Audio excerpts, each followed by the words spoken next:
Hey everyone, What If Fan here, bringing you another exciting part of What If Ichigo awoke his true powers to save his mother. You can find the fanfic title and the original author's name on my Patreon page. Make sure to check it out and show them some love. If you enjoy the video, don't forget to like, subscribe, and ring that notification bell so you never miss an upload. Also check out my Patreon channel for early releases of all the series, where you can find all the series released one day ahead of YouTube. Alright, let's jump into it. Chapter 6, The Promise of the Shield. Late one night, three people gathered together near a construction site, two normal everyday teens and one of worthy note, sitting around a small bird cage housing a small yellow parakeet. The two others were discussing what to do with the helpless bird, one that was apparently cursed as every owner it had died, while the large half-Mexican watched the bird with a curious gaze. There's something odd about this bird, he thought to himself, sensing another presence nearby. Maybe Ichigo will know something. Hey Chad, one of the other kids said, why don't you take him? Isn't he cute? He teased the more spiritual aware man, hoping to pawn the possibility of the curse on someone else. Hey man, that's not fair, said the other while Chad heard a strange groaning. You know Chad's got a weakness for small animals. The bird began to freak out suddenly, causing Sato to look up and see a thick steel beam falling towards them. It was times like this that he was grateful for joining his orange-haired friend in his training. With the heightened physical abilities he gained through that intense training, he caught the falling metal with little trouble. Holding the massive steel in his hands, resting on the top of his spine, he saw a shadowy figure quickly flee the scene. I recognize this aura, he thought to himself as he threw the steel beam away, feeling no strain from the normally demanding task. I definitely need to talk to Ichigo about this. Are you guys okay? He asked his two friends. Yeah. Are you fine, Chad? Thank you for saving me, the small bird said in a young childish voice. My name is Yuichi Shibata. What's your name, mister? Sato Yasutora, he told the little parakeet, unsurprised by its display of intelligence. Maybe that Soul Reaper can help too, he thought before picking up the cage and leaving for his home. See you guys the next day at school. So how was your first outing as a normal girl? Ichigo asked Rukia. They were on the roof of the school for lunch, passing by the time by cloud watching and some light conversation. We talked, had dinner, and went to bed, she quickly responded, somewhat agitated. Nothing much. She didn't want to think about the night before, that she enjoyed herself more than she'd like. Obsessing over Oraheim's adorable plushies, hearing some of Ichigo's own embarrassing past as a crybaby. She had fun but at the cost of neglecting her duties, even if it was just for one night. She felt like she failed in a big way because of this. She did understand Ichigo's reasoning, but it still left a bad taste in her mouth. Here she was, a Shinigami many times Ichigo's age, one of the top of her class at the Shino Academy, someone that should not be having this much trouble, and she's just as helpless as she was back in the slums of the Rokon district. She can't even figure out how to drink her juice box. Here, watch, Ichigo said as he showed her what to do. There it was again, that feeling like a helpless child. But she didn't mind the teen, she liked and hated how much he was like her old mentor. It helped and it hurt. Hey Ms. Wiro, Ichigo greeted his black-haired friend. Looks like you two are together again, the named Ms. Wiro greeted. You two seem pretty chummy. I told you already. She's an old family friend that's staying with us for the time being. Their cover story, Rukia's family were close with Ichigo's and they used to spend time together. Seemed lazy in that no one would buy it, but they were dealing with teenagers and they usually don't care anyway. Do we look like we're chummy? Maybe, he responded with a blank expression. You do seem pretty close, and you're living together. People talk and fun rumors replace a boring truth, Ichigo. They might think you're an item. And when did I care about other people's opinion? He asked his ever-curious friend. Good point. He then turned to Rukia, who was contently watching them while sipping her drink. Hello, I'm Ms. Wiro Kojima. He greeted himself enthusiastically. My hobbies are dash. Womanizing. Ichigo finished for him, shocking his friend in embarrassment. Careful with him, Rukia, he's a big playboy. No, I'm not. I only go after older women. Mizuiro cried, not exactly helping his case. Like I said, Rukia, watch out. He said, confusing Mizuiro. That's when another of Ichigo's friends showed up. Looks like Chad still isn't here. A taller, lankier brown-haired individual noted as he got on the roof. Hey guys. He greeted his companions. Hey Kigo. Ichigo noted to his more enthusiastic friend. Then Kigo noticed the new cutie of the group. Oh. The hot new transfer student is here? How did this happen? Kigo asked in loud shock and surprise. Ichigo asked her out. Mizuiro said, trying to get a little payback on Ichigo. Ichigo. Kigo rushed to his best bud and gave a tearful congratulations. Good job. Welcome Rukia. To this garden of men. I'm Kigo Asano. He told Rukia, unknowingly making the girl uncomfortable. Now to celebrate with a lunch party. With sandwiches and juice? Mizuiro asked incredulously. It's not the food that makes a party, it's the mood. He declared before getting kicked in the back.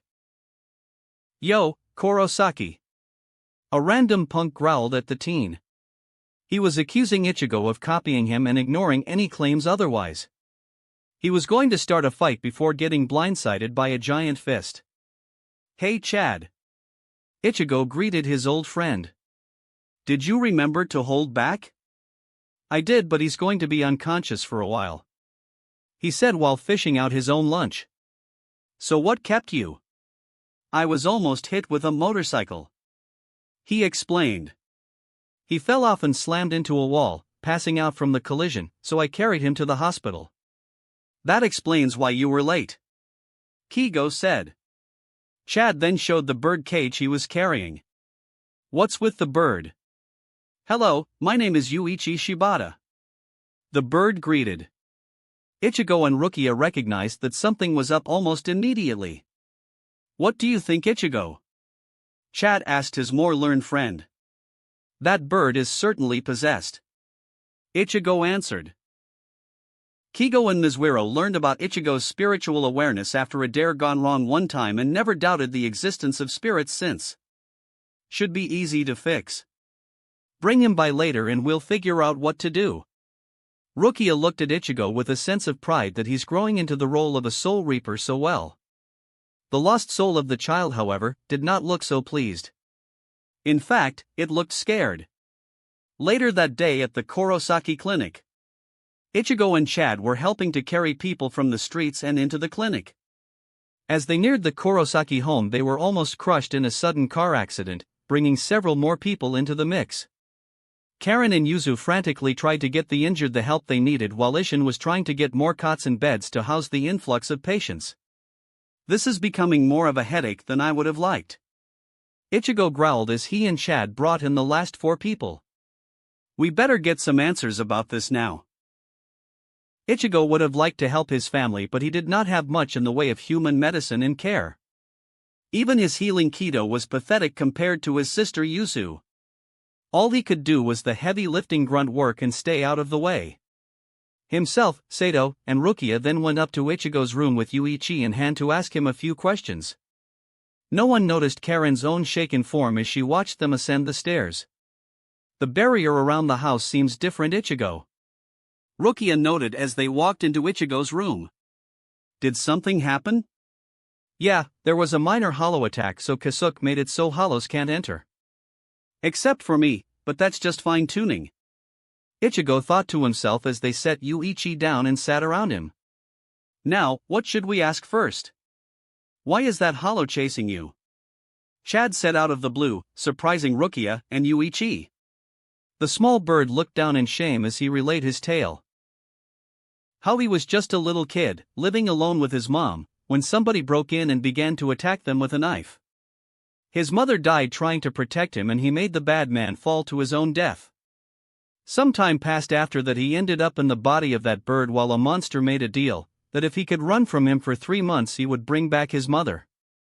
Ichigo was seething after hearing this story, so much so that his head was throbbing. Chad clenched his fists so hard his nails dug into his palms. Rukia looked sick to her stomach in rage and disgust.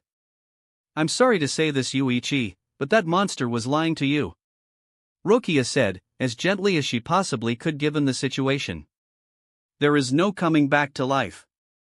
Once you die you can't go back to the world of the living." Yuichi could only look downcast, feeling the last shred of hope fail. "I know," he said, about to break into tears.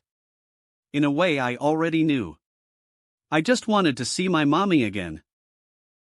They watched the bird, seeing a silhouette of a small child, breaking down into tears with pity in their hearts. Chad rose to his feet and made his way to the door. "Chad, where are you going?" Ichigo asked. He didn't need to, he knew his friend enough to know what he was thinking here. "I'm going to find that hollow, and break him," he said very calmly, like a prelude to a storm. Rukia looked at him like he was insane. She was about to protest when Ichigo gave him the go-ahead. "Okay. Save the finishing blow for me though," he said, causing everyone to look at him. "I want to be there to watch him get dragged to hell." He grinned darkly, letting a little of his inner hollow out just enough to darken one of his eyes. Chad nodded in affirmation as he left to fight that monster.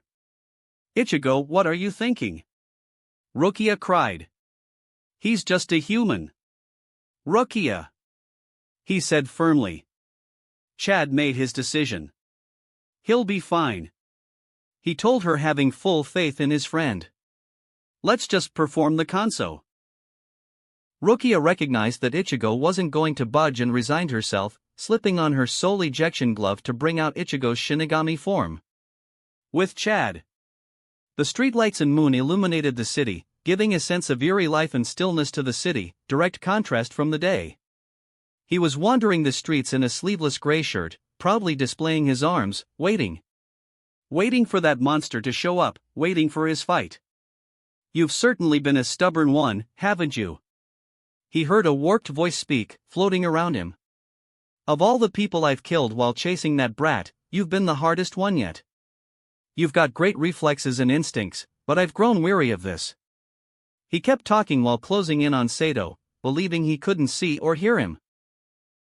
"You smell odd, but so tasty at the same time." He got too close and was met with a large fist hitting him like a freight train, causing a spiderweb fracture in his mask and flying backwards, tumbling to a stop. "The way you're talking is annoying," said Chad, cool and collected as he glared at the bluish-green frog and a gray mane around his neck.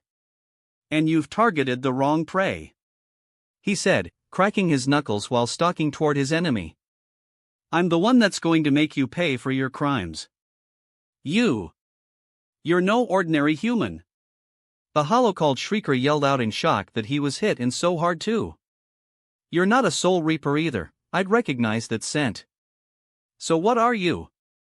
Chad kept walking toward the down hollow that was shaking in fear, completely unaware of the small creatures surrounding him.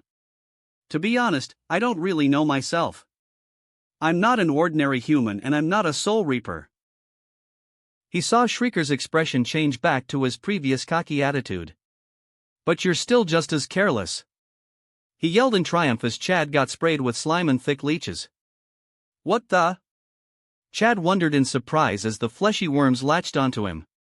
"Now die and feed me your soul," the murderer cried as he extended his tongue and acted on his name, covering the giant in explosions. With Rukia and Ichigo, the two Soul Reapers watched in their Shinigami forms, watching the confrontation between Ichigo's friend and the hollow he wanted to crush.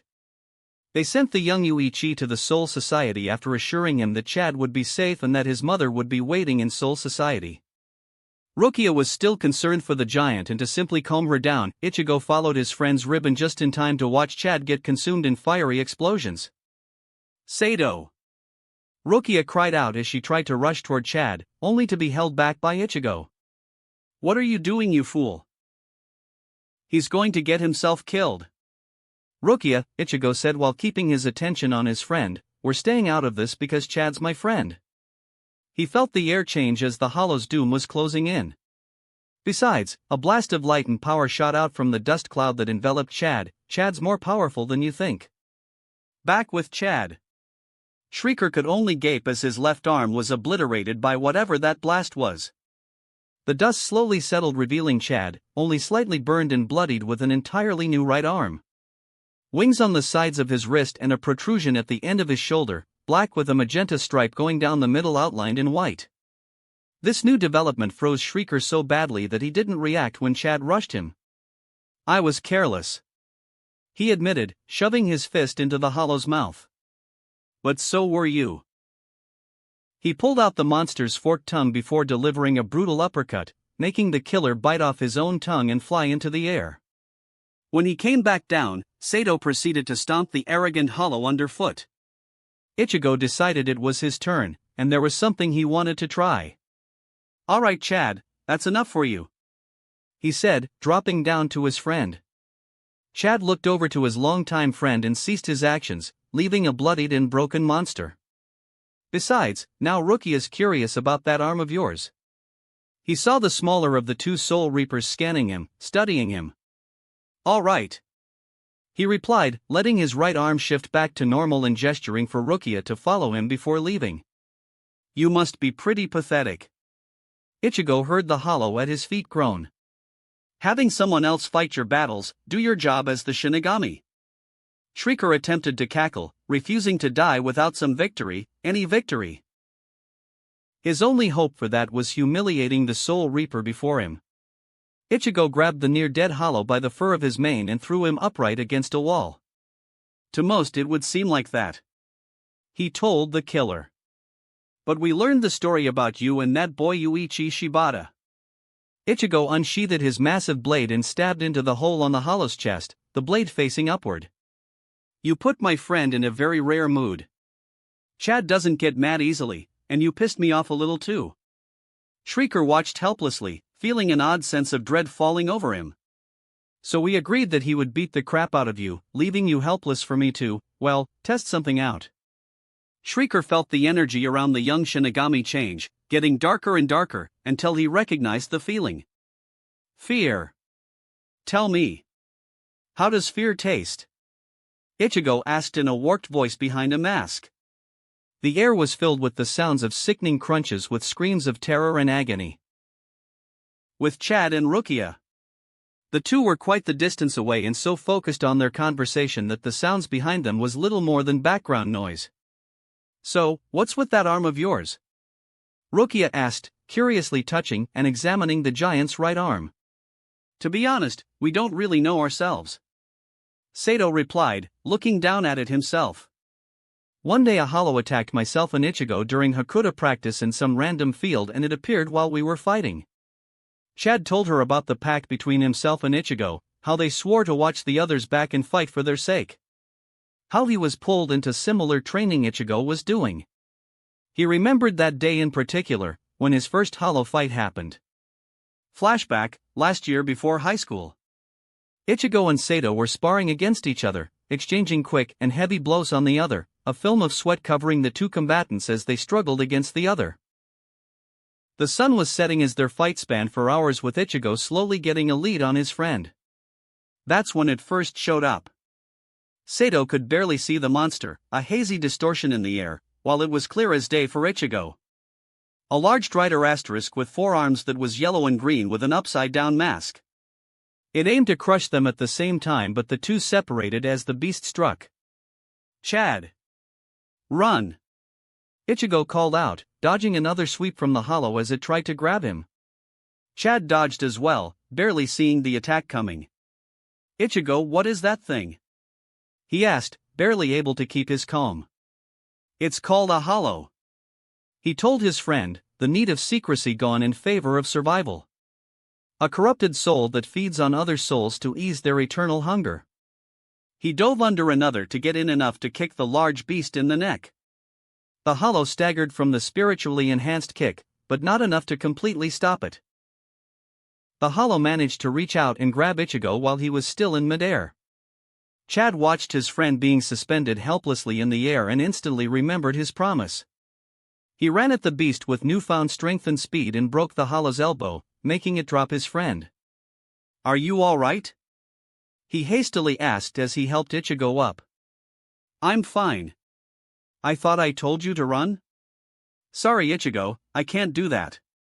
He got into his fighting stance as he stared down the hollow. "I watch your back and you watch mine. Remember?" Ichigo could only shake his head and smirk at his friend's response. "Right. I'll handle the top half, you mess with his legs," Ichigo said before disappearing and delivering kick to the hollow's chest, just above the hole. "Got it." Chad managed to keep his focus and charged at the spider half of the corrupt soul and started punching the legs out from under it while Ichigo kept flashing around its arms. As the beast stumbled on top of Chad, Ichigo flashed to the back of its neck and got ready to throw it over his shoulder as Chad punched the beast over top himself. The hollow lay stunned as the duo prepared for the next strike. "Let's go!" Ichigo yelled as they ran toward the down hollow, red energy gathering in his fist as he prepared his finishing blow. "Right." Chad followed suit, finally seeing the monster before him in all its horror as did the same unconsciously. With a roar of triumph they slammed their fists into the now obliterated corrupt soul in a torrent of energy.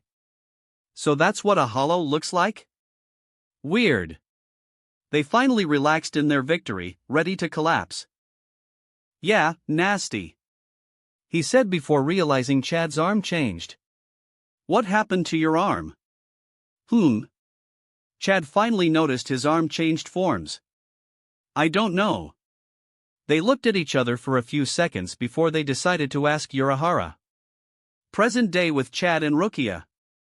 Not even Urahara knows what it is for sure. Chad told her as he finished his story. At that same time, beam of light shot up as a large pair of doors with half a skeleton each on their faces. "The door of hell," Rukia told Chad as she watched the gates open to welcome its new victim. "That monster is getting his just punishment for his crimes." They heard the demented laughter as the hollow was ran through on a giant blade, curiously missing more of his body, as the former serial killer was dragged into the burning abyss. Ichigo finally came by after the deed. "I'm going to bed. This is enough for one day." Before making his way home, Chad said his goodbyes as well while Rukia joined Ichigo. Chapter 7, Asking Out. Urahara's shop. It was the next day, another day of living a human life in a world she had no place residing in. However, with her only link to her home of soul society being the orders she is given, she still had to make do with supplies. Thankfully, the former captains residing in Karakura seemed to have a consistent supply of necessary materials. Here she was now, loading up on those materials. "Okay, will that be all, Kuchiki-san?"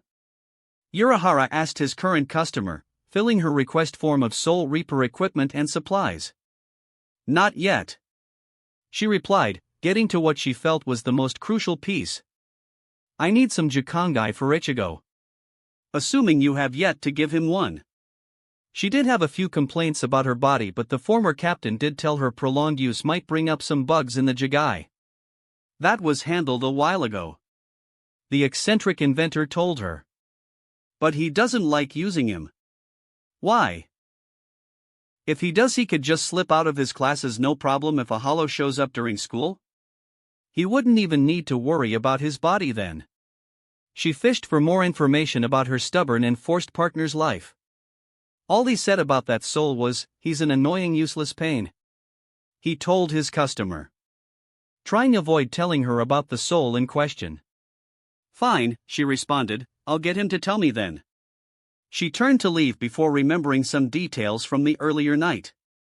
"By the way, that boy Sato said he was one of Ichigo's training partners and he has some strange power." "Anything else you'd like to tell me?" She glared at the jovial man. Urahara brought out his fan and laughed.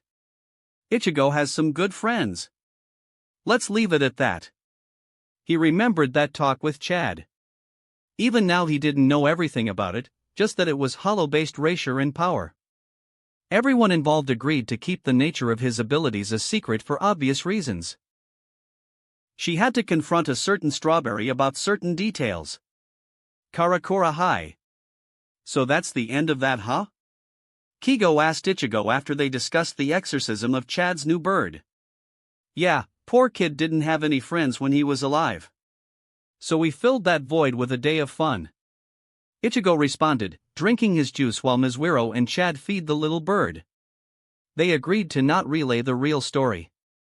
Those two didn't need to be dragged into that world of ghosts and monsters. Ichigo! They heard someone cheer happily. They turned to see Rukia, finally at school, waving at Ichigo and smiling. Hey look, it's your girlfriend Ichigo. Mizuiro said casually as the petite Shinigami made her way towards them. What? Kigo cried out. Ichigo, when did this happen? He said, tears comically running down his face as he pleaded to the young Soul Reaper. How could you go around, picking up chicks, without me? Get me a date too, Ichi dash. Kigo was promptly quieted with a swift punch to his chest as Rukia finally reached her target. What do you need, Rukia? He asked her. I just have some questions I need to ask you in private. She said, smiling and acting cutesy to keep up appearances. Ichigo noticed some of the subtle signals she was trying to send to him to recognize that she means Soul Reaper-specific questions. Alright, let's go. He said, following her to a private place they could talk. Well, there they go.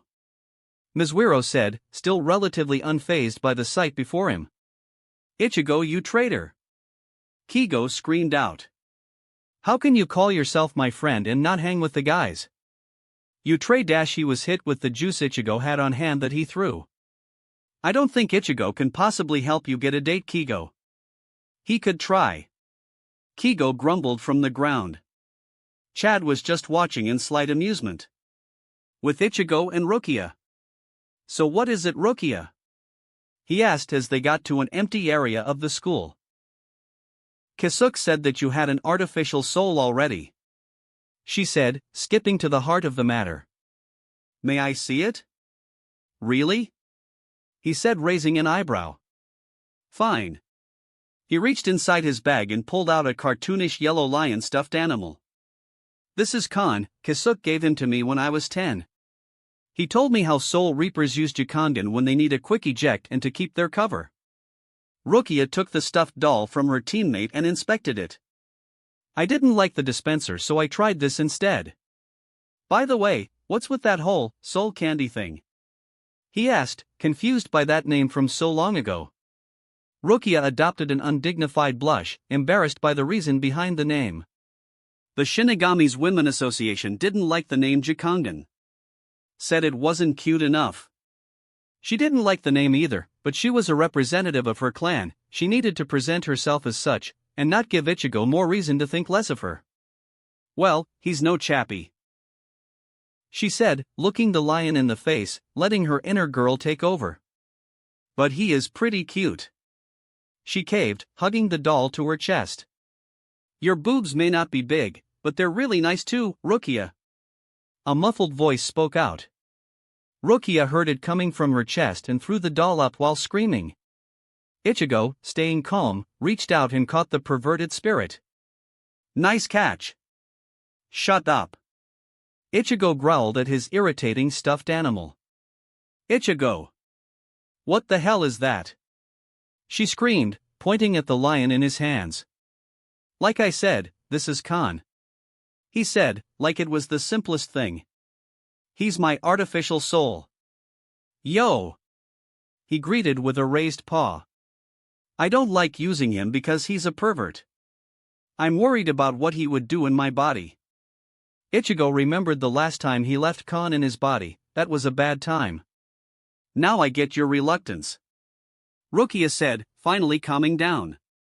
She never thought putting his soul in an inanimate object would yield such results. Why do you keep him then? Because he's useful to have. He told her. When he recognizes a threat, he becomes a decent fighter. I usually leave him with my sisters because they haven't a full grasp on their abilities yet. Rukia remembered when that was an idea Soul Society had, but it was deemed inhumane and all such souls from that project were destroyed. Just then her phone was going off, signifying new orders. Ichigo. I know. he said, unzipping Khan's back and pulled out a small green pill that he swallowed. The two separated and Khan began stretching in Ichigo's body. "Been a while since I was in here," he said. "Remember Khan?" Yeah, lots of scowls and no flirting or peeping." He dismissed his boss as the two Soul Reapers left to find their targets. Would it kill him to try to live a little? He asked no one in particular. "Now, let's see." He quickly checked the time. "Almost time for the next class, better get moving." "Ichigo's class." "Agreed." "We'll ask him together," Tatsuki said as she and Oraheim finished their lunch. After warding off a certain red-haired lesbian, the two could coordinate their plans without a hitch. They agreed to share Ichigo and would start with a simultaneous date between the three of them. The date would be at the Don Kananji show, coming up that weekend. They felt this was the chance to make their move. Khan came through the door and the two friends walked right up to him, prepared to ask when Oraheim noticed something. "Hey, where's Ichigo?" Tatsuki and Khan were surprised by the question. Khan was trying to come up with an explanation while Tatsuki took a second glance to confirm her ditzy friend's claim. Oraheim was surprisingly observant their mutual crush.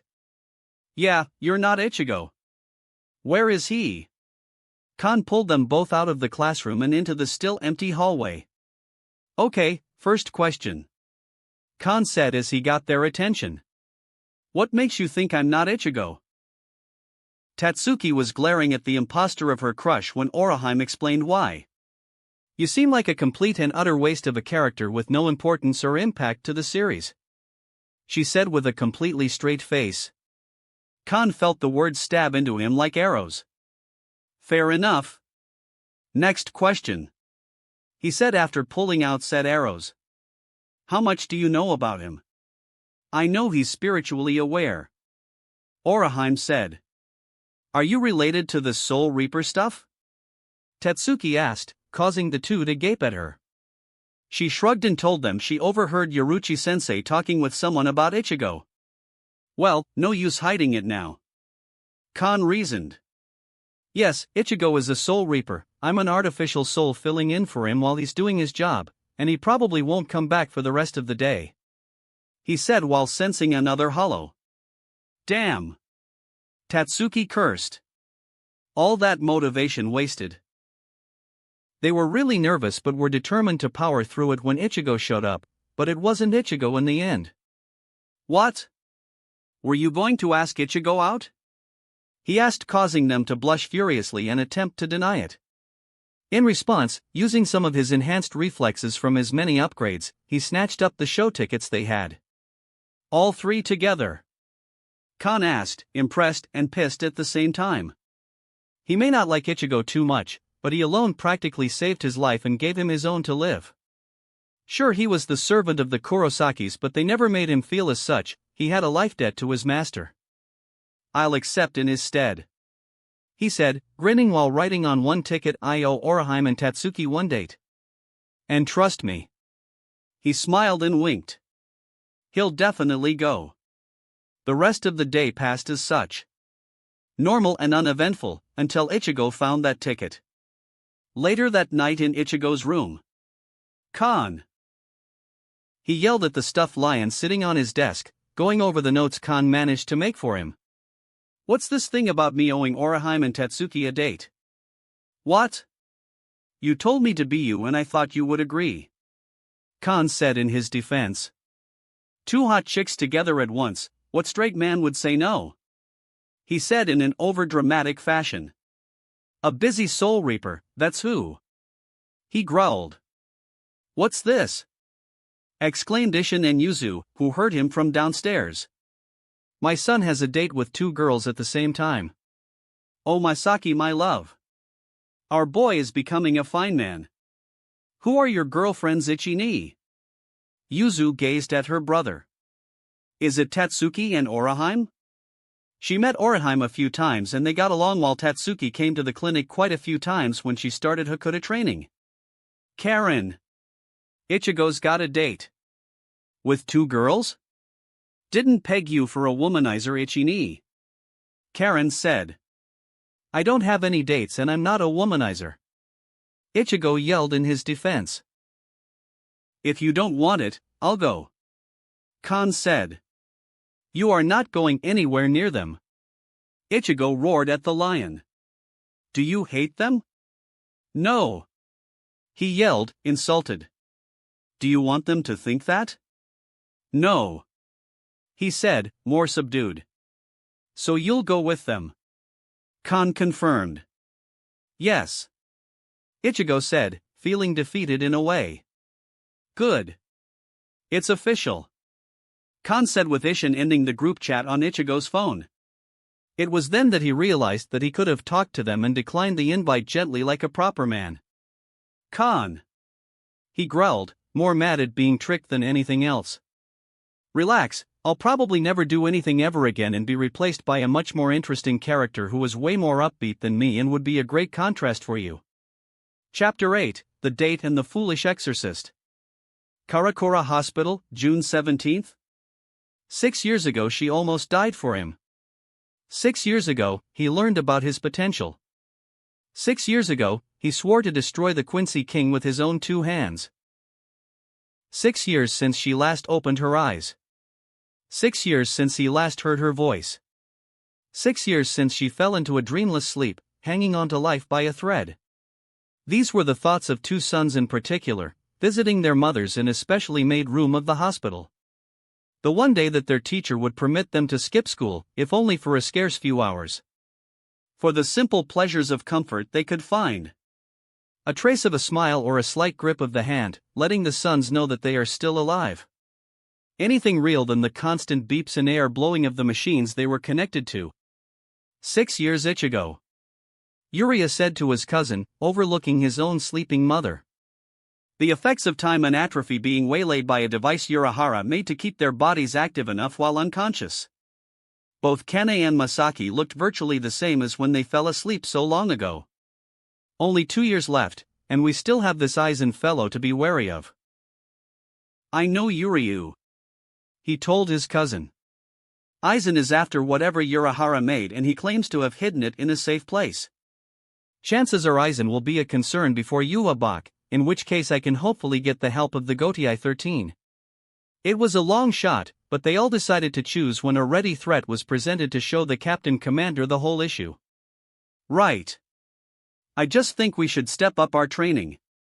Yuryu was doing his father's training to the letter, but he was yet unable to join Ichigo on the front just yet.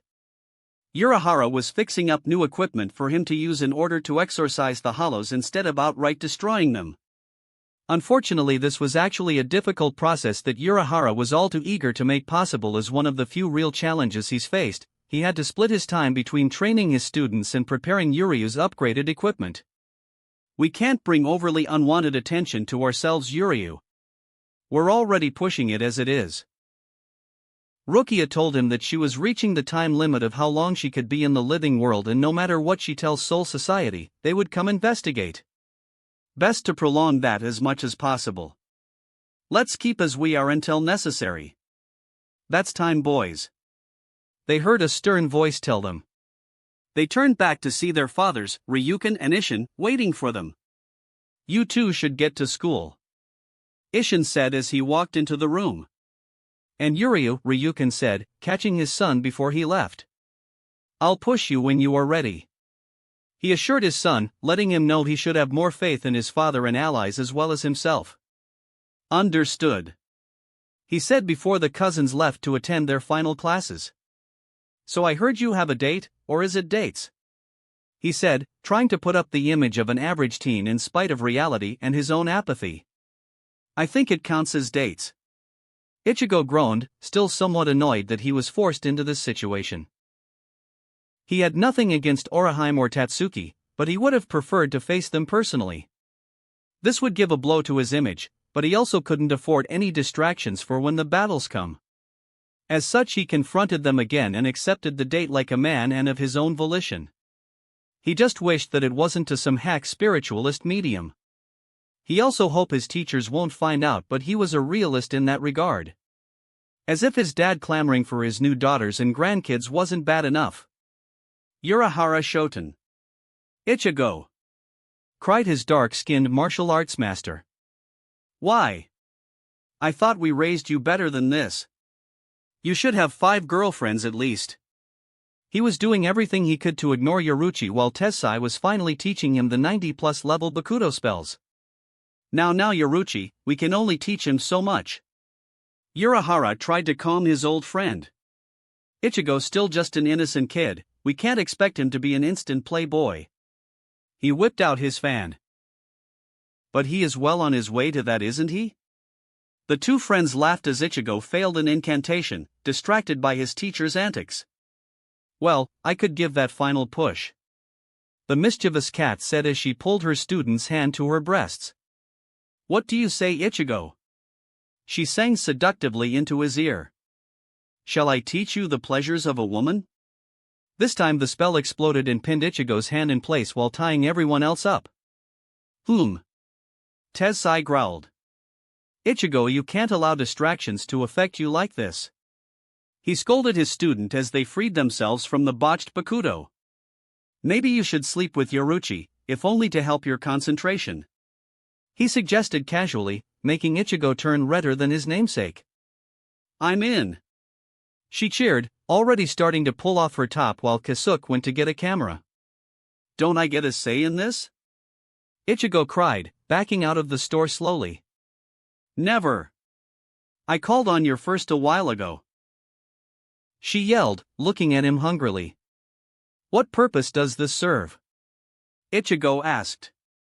Stupid slapstick, Kasuke said while he set up the camera with Tessai holding a reflector board, with Jinta and Yoruru behind Ichigo with rope and tape. Fortunately, Ichigo was prepared. Bakudo number 21, Senkienten, he yelled while pushing off the ground and into the vacant lot, shielded in a massive cloud of red smoke. Get back here! Yoruchi yelled as she managed to find and tackle her quarry, only to see him fade. She was positive she managed to grab him, but it turned out to be an illusion. She wasn't sure whether to feel pride or annoyance. He was progressing splendidly, but it was rare for anything to escape her.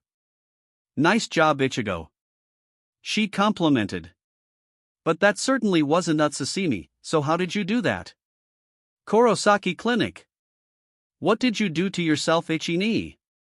Yuzu cried while applying her healing Kido with Rukia's to heal her brother's legs. I pushed myself too hard with an experimental move. It was a mix of his Hirenkyaku with Shuunpa and that skill his Hollow Zangetsu called Sonido. The result was an overexerted body with most of his muscles torn from the pressure and friction. He almost fully recovered from the attempt and could get back to the important matters, his upcoming date. This is your first date, Ichi-ni. You need to impress, stated Yuzu firmly as herself, Karen, and Rukia rummaged through his clothes to find a proper outfit. He's going to watch a hack, he can go normal, Karen retorted, knowing that Tatsuki wouldn't really care. And you're here because? He asked Rukia, who proceeded to put chappy bunny ears on him. For my own entertainment, Ichigo responded by throwing her out of his room. His sisters ended up with getting Ichigo a casual get-up after a few arguments. Remember, Ichi-ni, you have to join the fun to enjoy it, Yuzu told her stubborn brother before crossing her arms over her chest and laughing. Oh ha ha ha ha. Ichigo looked over to Karen for help, but she can only shrug. Now you. No. Ichigo. It's your responsibility to make sure they enjoy it, she scolded, pouting at her older brother. We also want you to have fun too, Ichi, Karen said, sitting next to her brother. You should take some time off. Relax. We just want to see you happy. She leaned against him while Yuzu was giving him puppy eyes. Ichigo sighed in annoyance that he made his little sisters worry so much, gesturing Yuzu to get closer before wrapping his arms around the twins. Fine. I'll take it easy and have fun, you too, he reassured his sisters. I'm supposed to worry about you too, not the other way around, he said, making the siblings giggle as they fell asleep in his comfortable embrace. Karakura's abandoned hospital that weekend. The place was filled with people, either to see the show or setting it up for the live broadcast. Ichigo found out that Oraheim and Tatsuki knew about him being a Soul Reaper and what his training was for. They were now using this time to talk about whether this show had any validity to its name, Ghostbust. So is there really a spirit here? Oraheim asked, eating some candy they brought from Urahara's shop where they met. Feels like it. Ichigo said, feeling a familiar malice that was born from a hollow. Probably an earthbound spirit. One that's tied to a particular location. One of the stage crew got too close to the old building and angry screams filled the air, surprising Ichigo's dates but not himself. You can't tell until someone trespasses though. Oraheim and Tatsuki were suddenly more glad that Ichigo decided to come, latching onto him for a sense of security and warmth. Don't worry, he's not a hollow. Not yet. He thought, looking at the man wrapped in chains, the hole in his chest almost opened. His cries of greed gaining no sympathy from the young Soul Reaper. Listen up everyone. The broadcast had begun, hyping most everyone up for the show proper to begin. Here he is. The spirit medium of the new century. The messenger of hell. Don Kananji. He yelled, bringing everyone's attention to the helicopter the supposed spiritualist jumped out of. The spirits are always with you. He cheered, free-falling before using his parachute. The crowd roared in approval, while a scant few who could truly see the spirit remained silent.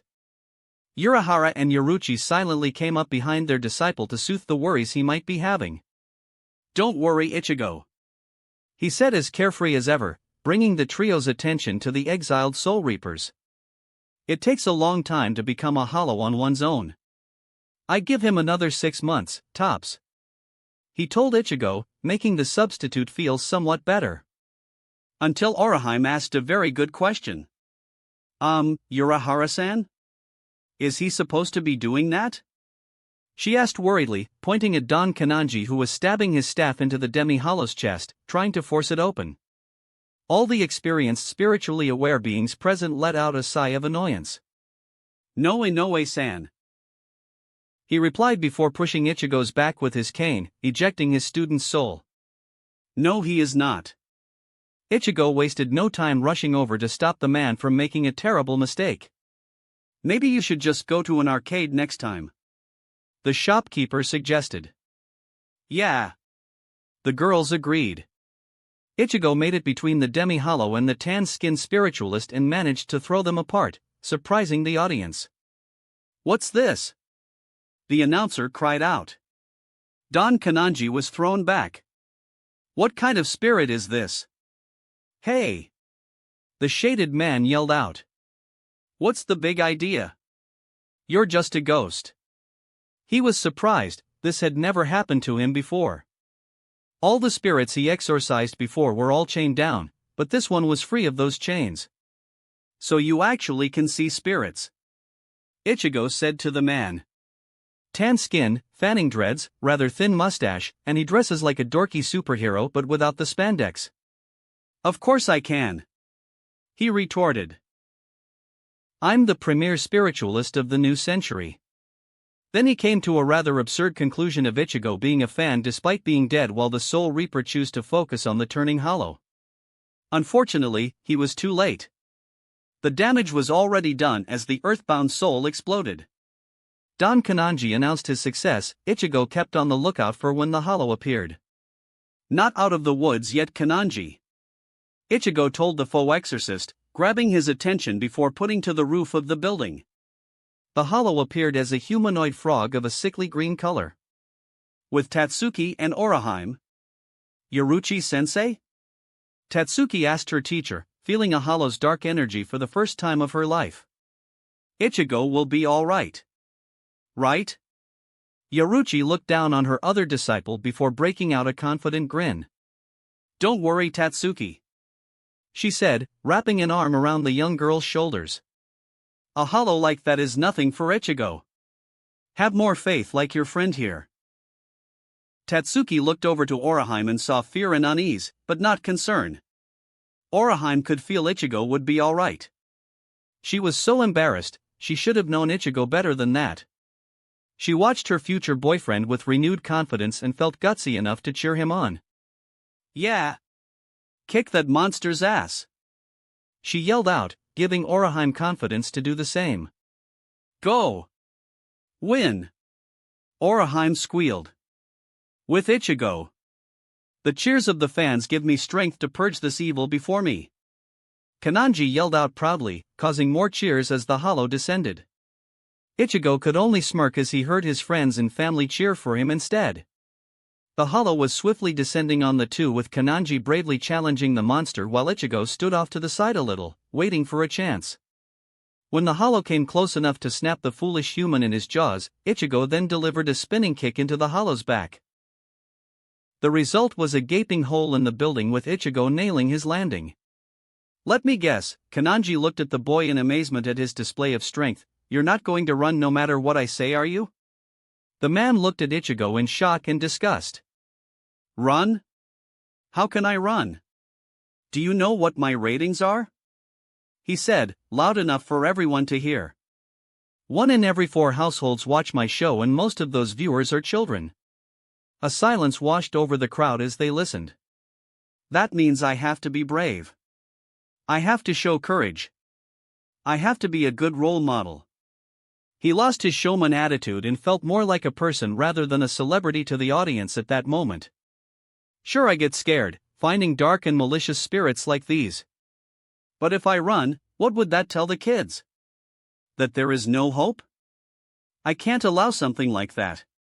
There was a pause of silence before the crowd roared in approval, seeing Don Kananji in another, better light.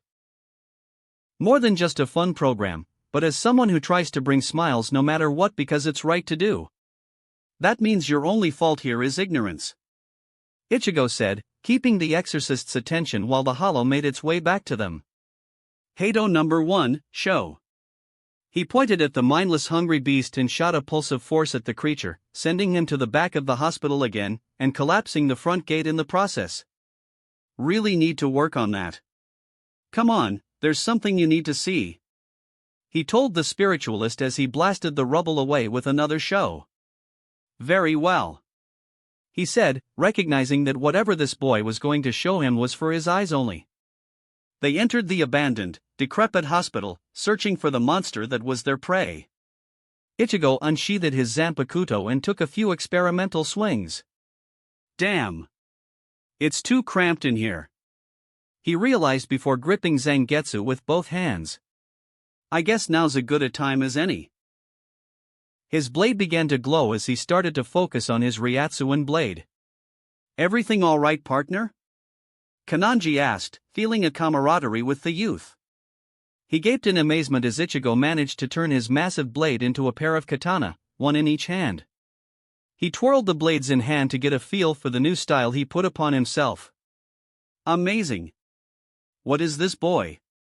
He could only think to himself as his world began to expand with every moment he was with Ichigo. He's coming! Ichigo yelled as the wall burst out with the hollow charging at them.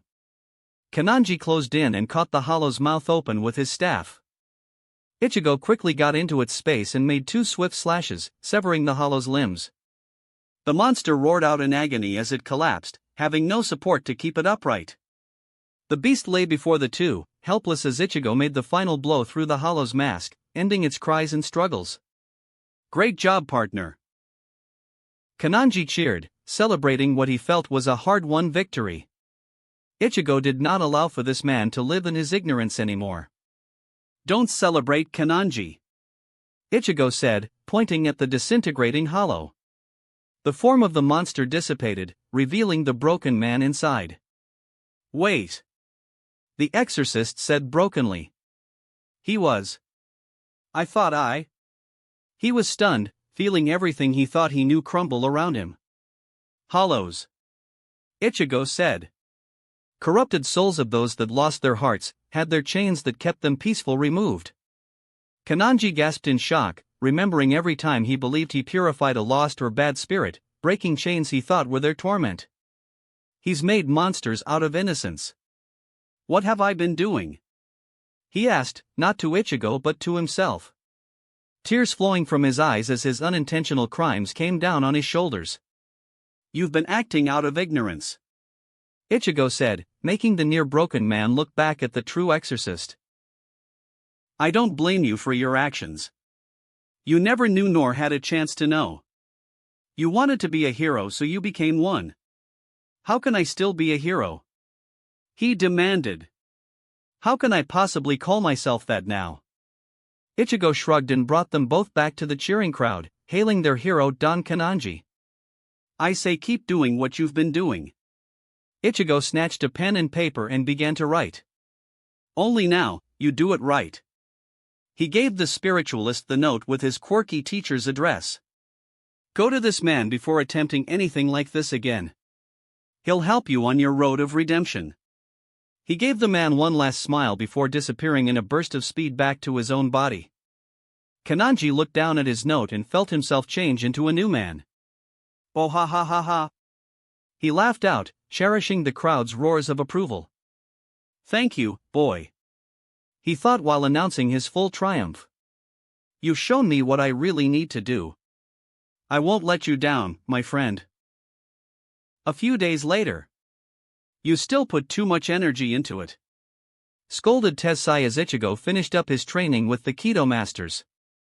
I almost shudder to think what might happen if you go all out. He's right, Ichigo. Kisuke drawled as he rose from his nap. You want to make allies of the Soul Reapers, not kill them. You need to be able to hold back more. The building stayed up, didn't it? Ichigo shot back at his teachers, referencing the abandoned hospital from earlier. No, it collapsed after Tessai and I stopped keeping it upright. The resulting shockwaves from his Heido did so much structural damage the building was going to fall apart with him inside. Ryukin was quick to purchase the land and start another project there. Anyway, don't you have another date with Arisawa-san and Inoue-san? Kisuke teased as Ichigo ran out the door, passing a man in a trench coat who entered the store. Kisuke smiled at who would become another regular at his store. So, how can I help you? Don Kananji? Chapter 9, The Archer Returns. Sometime later. After the events at the abandoned hospital, the show Ghost Bust made some changes to the methods made in sending the spirits to the afterlife. The very same changes in the statements he made had turned Don Kananji into the #1 TV star in the entire nation, and he never forgot the lessons Ichigo had taught him. Tatsuki and Oraheim demanded a redo on that date Ichigo had agreed on as well and went to the arcade. Tatsuki, feeling bold, imposed a challenge that whoever won in the games they played gets a kiss from the person of their choice. Ichigo never won once, whether by choice or being bad at games. He left his girls feeling very giddy. Things did get brighter for him after winning them a tiger and lion plushie as a group of punks tried to pick up his dates. His home clinic got a few more customers after that. The falling hours were coming fast and Ichigo, being the gentleman he was, escorted his ladies to their homes. Thanks for Ichikuin, Ichigo. Oraheim cheered, holding her stuffed lion Ichigo won for her, as he and Tatsuki told her good night in front of her apartment. No problem, he said, less enthusiastically. I'm sure my reputation can recover after this. I just hope you had a good time. She responded by leaning in next to him and planting a swift kiss on his cheek. I really did. She smiled before walking toward her brother, who was smiling at Ichigo and shooting him a thumbs up. In his mind, as long as it made Oraheim happy then so was he. He knew Ichigo and Tatsuki personally and had faith in the two. Ichigo weakly responded, still a little unsure about his feelings in all this. He was supposed to prepare for a coming war and polygamy was kind of frowned on in the present day. The cheers from Zangetsu, Urahara, and his father didn't help manners in the slightest. Now how about the brave protector escorts their date home? Tatsuki teased, latching onto Ichigo's free arm and grinning the whole time. Am I protecting you or the other way around? He joked, as they proceeded to head for Tatsuki's house. They spent the time in silence, reflecting on the day and their activities. He liked Oraheim because she was so upbeat and happy, she made him happy because her attitude was so infectious. Tatsuki just understood Ichigo on that guy level, she was active while Oraheim was passive. A good contrast and would probably work wonders if he needed a shoulder to lean on or a much-needed kick in his ass. He may not like the idea of being a player, but he also knew they weren't giving him the option either. Ichigo? Tatsuki asked after walking for a while. Why didn't you tell me before? She felt hurt. Ichigo used to talk to her about everything, but she had to find out about him being a soul reaper? About him preparing for a war since he was a child? How could he not talk to her about that? Wasn't she his sparring partner with Chad? Wasn't she his childhood friend? Did all that mean nothing? This doesn't concern you, Tatsuki, he said solemnly. You're a normal girl, you should worry about normal things. I do, she countered. I worry about my friends and want to help. She glared at him as he avoided looking at her. Does Chad know? Ichigo remained silent for a bit. Yes. She pushed him away and slapped him. What makes him so special? She was developing tears. He gets to know the big secrets, but I can't? Ichigo wasn't looking at her, he didn't want to hurt his oldest friend. What about that study partner of yours? Does Yuria know? His silence was all the answer she needed. Why? Because you're powerless, he told her. Chad can shoot a blasts of Raisher like a cannon. Yuria was from a long line of people that specialized in fighting hollows. He grabbed her by the shoulders and looked deep into her eyes. You have been learning the same martial arts that I have, but you're not fast enough to keep yourself safe, strong enough to overpower these opponents, and most importantly, he held her to his chest, tightly. I would never forgive myself if something happened to you. Tatsuki just stood there, trapped in his arms, feeling his worry. She relaxed after a bit. It's not fair. She wrapped her arms around him in a more comforting manner. When did I become the one that needed protecting? They stayed like that for close to an hour before finally separating. They parted ways after that. Tatsuki to her home, Ichigo to just wander about. He felt terrible telling Tatsuki she was powerless, that she couldn't help him. But he also knew it was true in his other life, she was more of a liability. Charging into fights she would not be able to win. That really was mean of you to say. He heard a soft mewl coming from his female mentor, in human form for now. She does want to help you. She's not like Chad or Yuryu or even my sisters, he responded, a little despondent after the talk with his oldest friend. She doesn't have any power, or if she does then they would have manifested by now. He said as he began his trek to his home, back to an overly curious father and sister while the other one retains a semblance of respect for privacy, a dutiful Shinigami that'll invade his privacy at the slightest hint of a hollow, and his empty bed. Don't be so sure, Ichigo, Yoruichi thought as Ichigo left. When a girl is determined, they're going to achieve their goals. As Tatsuki is not as powerless as you think. She grinned to herself, remembering the events of her last spar with her fiery disciple. How there was fire in her strikes. There are certainly more surprises for us down the road.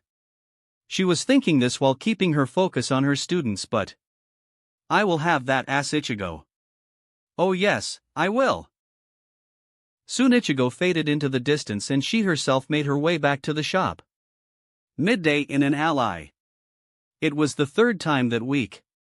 He had exams, he tries to study, Rukia gets a call, they roll out, then nothing.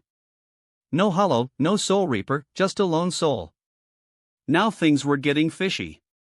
It was an unspoken rule between the cousins that they study by themselves during exam week in order to create a sense of competition in order to push the other. He never beat Yuryu in the top spot once. This time was no different, aside from the constant interruptions because he doesn't want the guilt of Rukia dying because she still hasn't recovered enough of her powers. Now here they were, on another wild goose chase with no hollow to fight and a pathetically annoying soul. Once was strange, twice was a coincidence, third time's a pattern. While Rukia was fiddling with her receiver, Ichigo went to get answers. His first clue was a Raisher trace in the area that felt vaguely familiar. Hey! Spirit! He yelled at the overweight doe-sized middle-aged spirit of a man missing a chunk of his side. What happened here? What did you see? He demanded roughly. Aidashi was squeaking out, still terrified from the near-second death experience before crying out, "Thank you." He leapt toward Ichigo with tears streaming down his face. I was so scared I almost peed myself. His cries were met with a crushing stomp on the back of his head as Ichigo tried to emphasize his irritation. "What did you see?" he punctuated with grinds on the fat schmuck's head. I was so scared, I had my eyes shut the whole time. He whimpered out after Rukia pulled Ichigo off of him. After he said that, Rukia wanted to stomp the miserable soul from existence.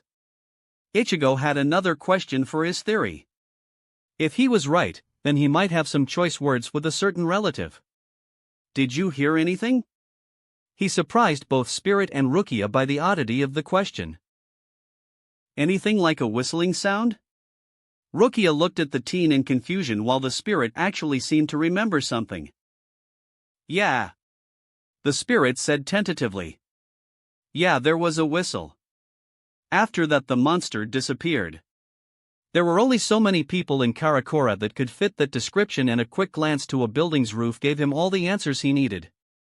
"Ichigo," Rukia asked her scowling teammate, "what is it?" Ichigo's response was to swiftly perform the kanso on the unsuspecting soul before heading home. "Nothing important. I have to study for exams, so leave me alone," he growled, trying to make it seem like he was more in a bad mood because of the waste of time and not anything else. After what happened to Soken, he wasn't too trusting of Soul Reapers when it came to his other side. After exams week. Ah! Finally! Kigo cried out as he slumped over his desk, a long week of tests and exams finally over. "I'm dead." "You certainly look it," Mizuiro quipped, looking just as terrible himself. "These exams are important if you want to get anywhere in life after high school," Ichigo told them, darkly remembering Ryukin lecturing the boys after one mishap on a test. He vowed to never relive that nightmare. "That's easy for you to say." Kigo whined with comical tears running down his face while pointing at him accusingly. "You study all the time, you nerd." He wasn't exactly wrong, he does study a lot, and that was his excuse when is needed to make a getaway from Kigo when he trains his power. "Why don't you help me study, buddy?" he cried out, flinging himself at Ichigo, who punched him the face. "Study on your own, you idiot," he growled out. High school was especially rough on him. People picked fights with him, most of his teachers stigmatized him, even with good grades they just seemed to hate him. The only reason it's known that he does good in school is because his teacher Oki-sensei doesn't discriminate and congratulates him on his schoolwork in front of everyone as she did with everyone.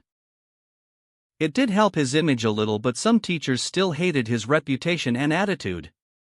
"Now where is he?" he asked himself as he entered the hall, all the students in his grade gathering around a bulletin to see their ranking. "Third in the class. Good job, Oraheim," he heard Tatsuki say, patting her friend on the head and making her giggle. Tatsuki saw Ichigo coming up before turning away, either in anger or shame, he did not know. Oraheim turned to see their mutual crush before pouting angrily at him. She took Tatsuki by the arm and walked away, surprising everyone. "I don't think I've ever seen Oraheim angry before." The common students began gossiping about what could possibly have upset the normally bubbly girl they all know and loved. Ichigo felt terrible, all those feelings from that night rushing back at him in full force. So far no one was blaming him, so the knowledge of them dating probably didn't get out, or Chad did something to quell the talks. At the moment, not his problem. He took the time to look at the class ranking, or he was 5th in the grade. Ryukin made the requirement for the cousins to be in the top 10 if they wanted their Quincy training. It was a good motivator. He glared at one name in particular before finally sensing him. He gave a quick glance to Chad, who seemed to understand what he wanted, before slinking off to meet the Quincy. On the rooftop. "Damn it!" the bespectacled teen cursed. It wasn't his grades he was angry about, nor any mishaps in his sewing. The object of his ire were the 2 small crosses in his hand. One silver while the other was black, but both had a skull insignia. These were the new Quincy crosses, created by Urahara to exorcise the hollows instead of destroying the souls outright. With them he could do as the Quincy, as his grandfather wanted. There was just one problem. I know he said it would require more fine control, but this is ridiculous. The new bows took his own Ryatsu as well as the ambient erasure around them to work. He was not used to the method and was training it as much as he could. Why was he angry? Yuryu. He forgot to tell his cousin and he dropped a few places while he himself was in second place for the grade. Something you forget to tell me, cousin? Ichigo growled at his dark-haired relative, neither dropping their glare at the other. Unfortunately, yes, he said before tossing his cousin the black cross. Urahara finally finished my gear and I had to test mine out. Ichigo caught the cross with ease before examining it for himself. It needs you to draw on your own Ryatsu and the surrounding erasure to function. Pushing and pulling as he said. Ichigo slipped his new cross on his wrist before focusing.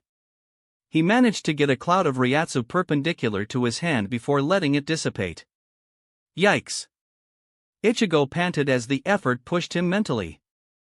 That is rough. This was going to require remastering Quincy arts all over again. So if you have the ability, why didn't you reveal yourself to Rukia? Yuryu readjusted his glasses, having the light mask his eyes. That's because. There was a pause between the two. I couldn't think of a cool entrance, he said dramatically, trying to make it sound more impressive than it was. Ichigo's response was to give his cousin a violent noogie. My rank dropped 3 places because of this Shinigami crap, he growled while Yuryu tried to escape his torture. I didn't need these pointless chases if there wasn't a hollow. I'm sorry. He tried to plead for forgiveness. He was still grateful for his cousin. If it wasn't for him, he'd probably be an antisocial loner. Ichigo stopped when they sensed another hollow. Let me.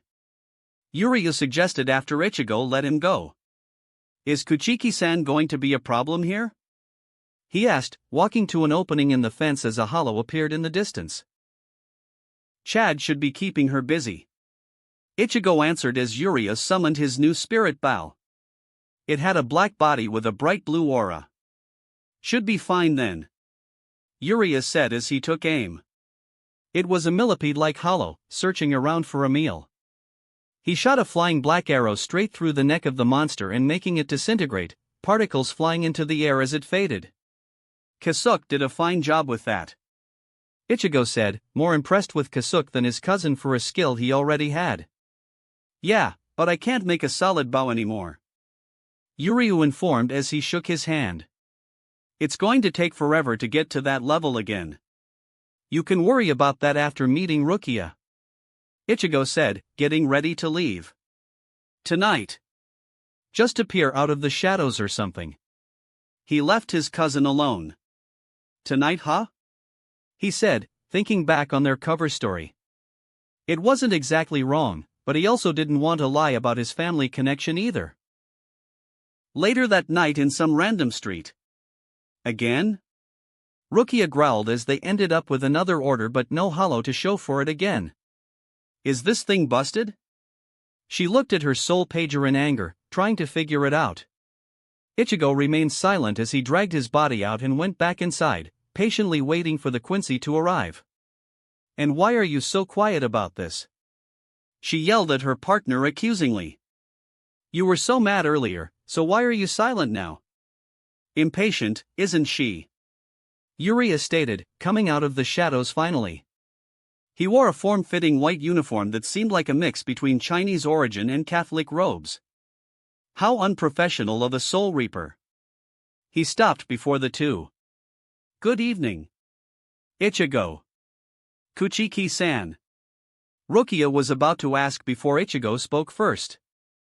Yuryu Ishida. Speaking coldly to his cousin, trying to match his tone. They both sensed another hollow and Yuryu quickly dispatched it while Rukia responded to her pager. Just as quickly as it appeared, it was dead. Rukia was watching the Quincy in shock, wondering what new development this was. You see, Kuchiki-san. I am He was about to tell her before Ichigo got behind him and pulled his outer robe over his head and tied it shut, trapping both the Quincy's arms. His name's Yuryu Ishida. Ichigo told Rukia while his cousin struggled to free himself. Like Chad, he's also an empowered human. He's a Quincy. Yuria finally freed himself of his confinements and glared at the hybrid. I thought you said I could make an entrance. He growled through his teeth. And you did.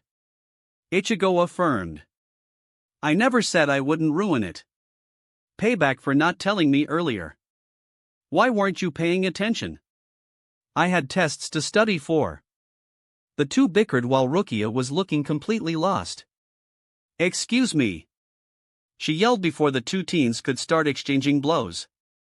Can I get an explanation? Sure. Ichigo said. We met when we were kids. We trained together for years. Yuryu continued. We promised to fight together. We've been close ever since. Aside from the occasional slip-ups.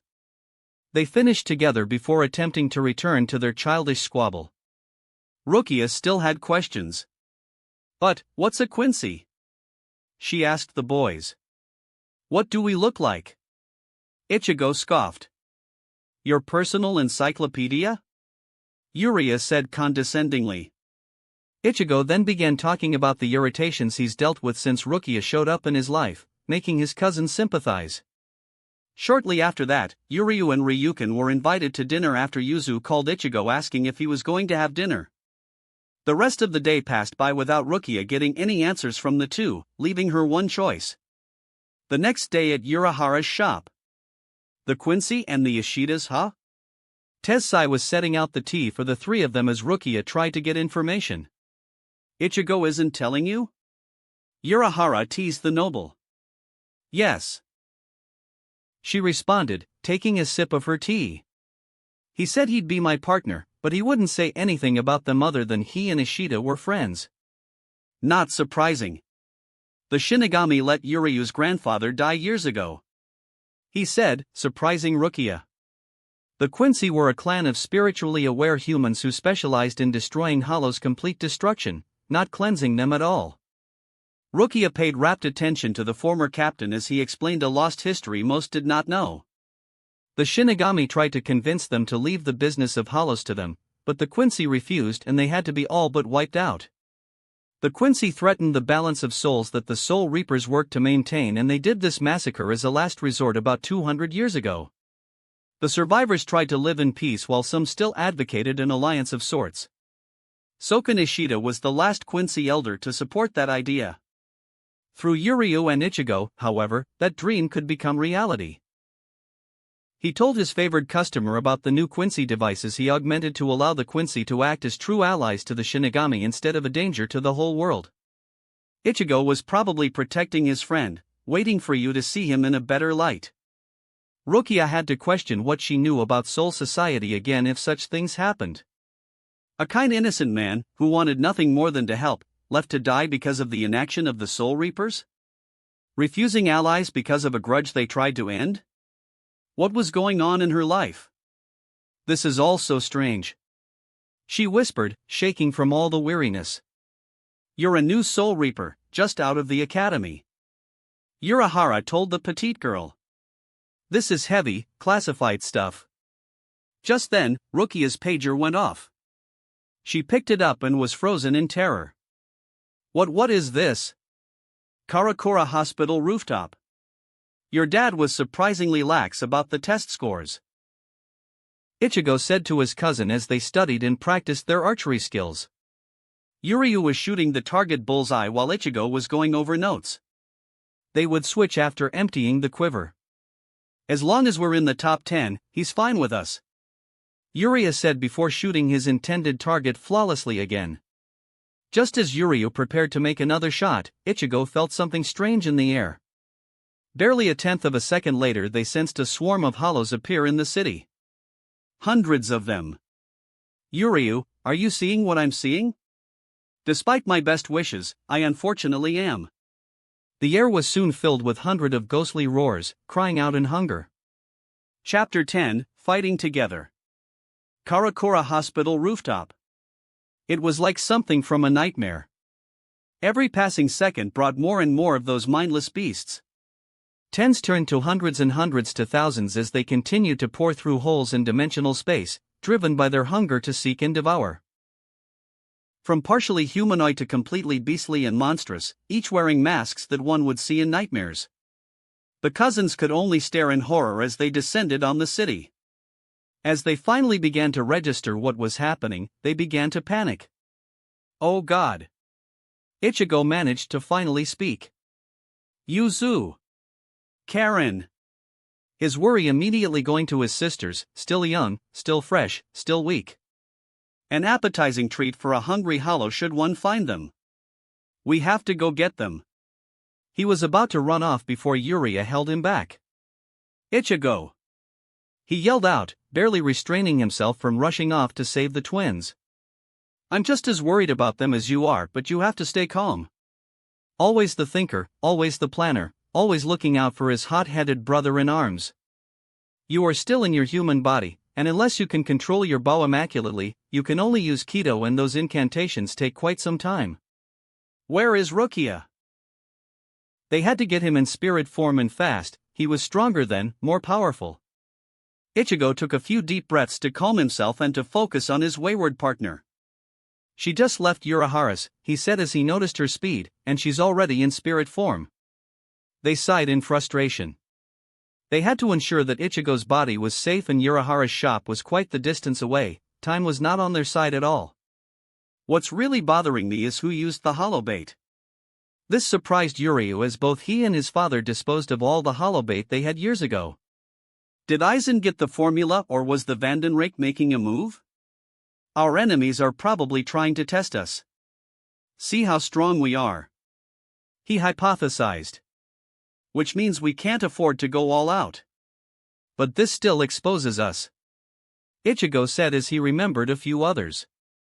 Chad and Rukia can handle themselves, Cons with Karen and Yuzu, and I can only hope they'll ignore Tatsuki and Orihime. He had faith in his allies in battle, and Kon was designed to bodyguard the girls in that body, but Orihime and Tatsuki had greater Ryatsu than most people, so there was still a chance they could be targeted. The two warriors felt trapped. No matter what, there was loss on their end.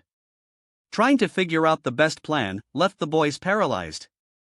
This was their first real battle. Not some random weak and stupid hollows that are spread apart, but a veritable army coming against them. They realized that all the training they did nothing to account for the very real fact that they might fail this day. Standing around moping is not going to help anyone. A familiar firm and deep voice. The boys turned to see their Quincy teacher stride out to join the boys in witnessing the terror before them.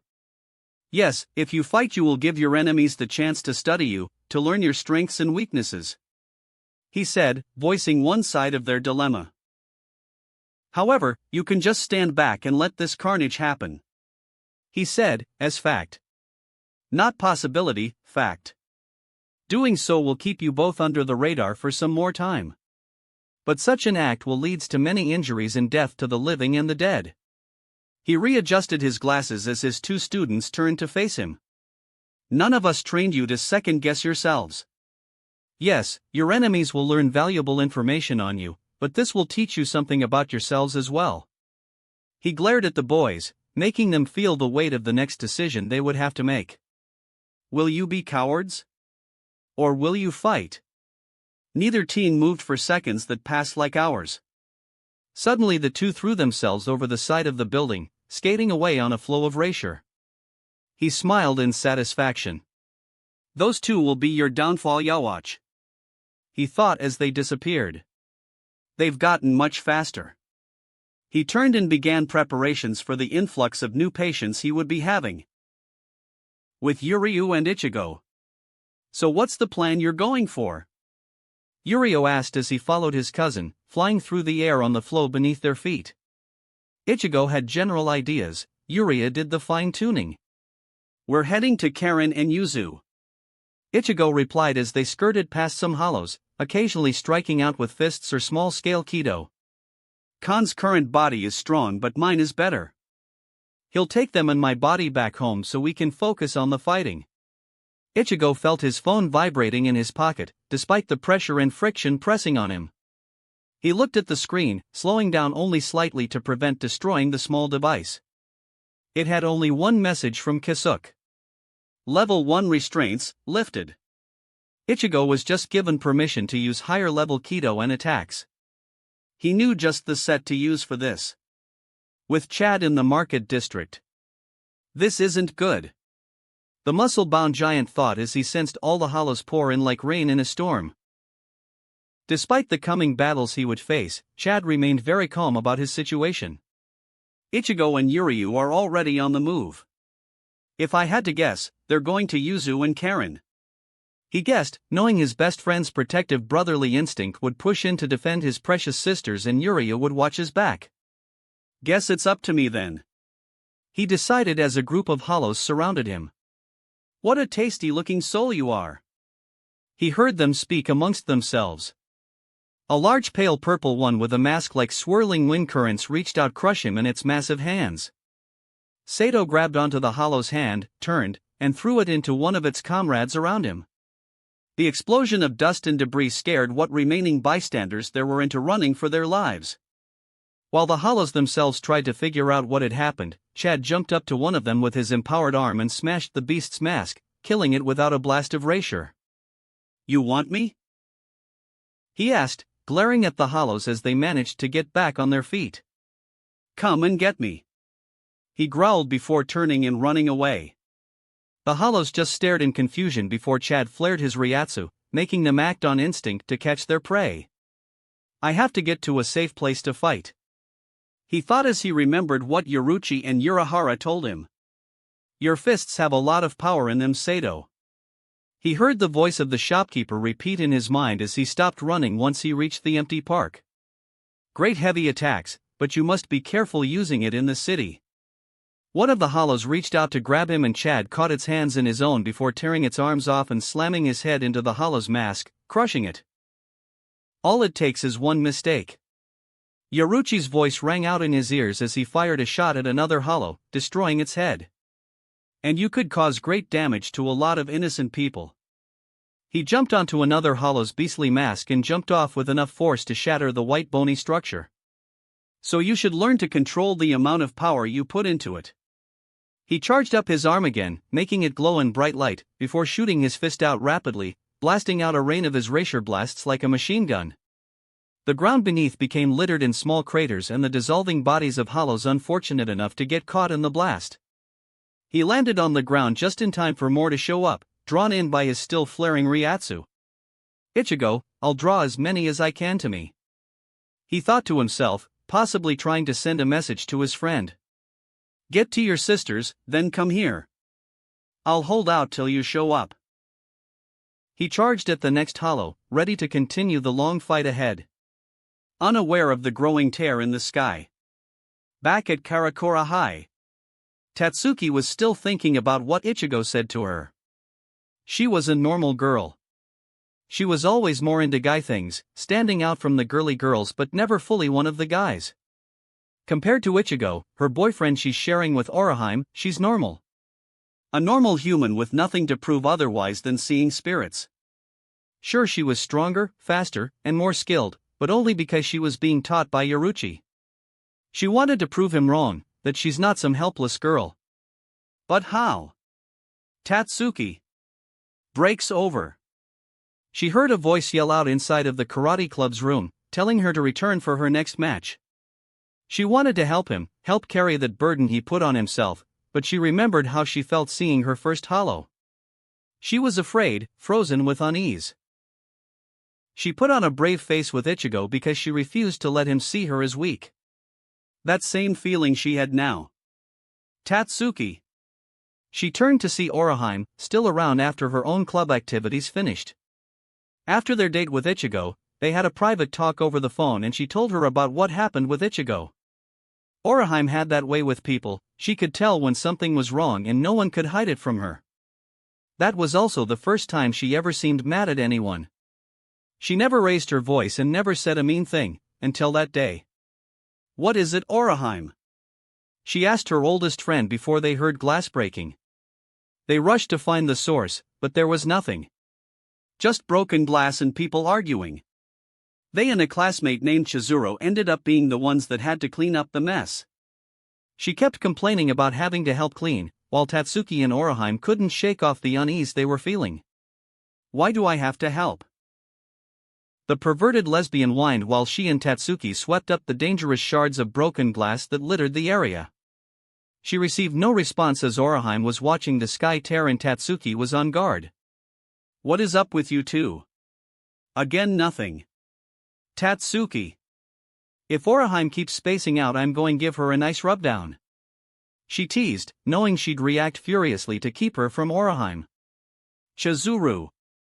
Tatsuki said as she got up, looking toward the open field. Why are you here? She had to get Chizuru and Oraheim out of there. Why don't you and Oraheim leave early? She tried, but the monster was impatient. There was an explosion of dust as it dropped down before them. A spider's body with large crab claws and a snarling mask was the beast's appearance.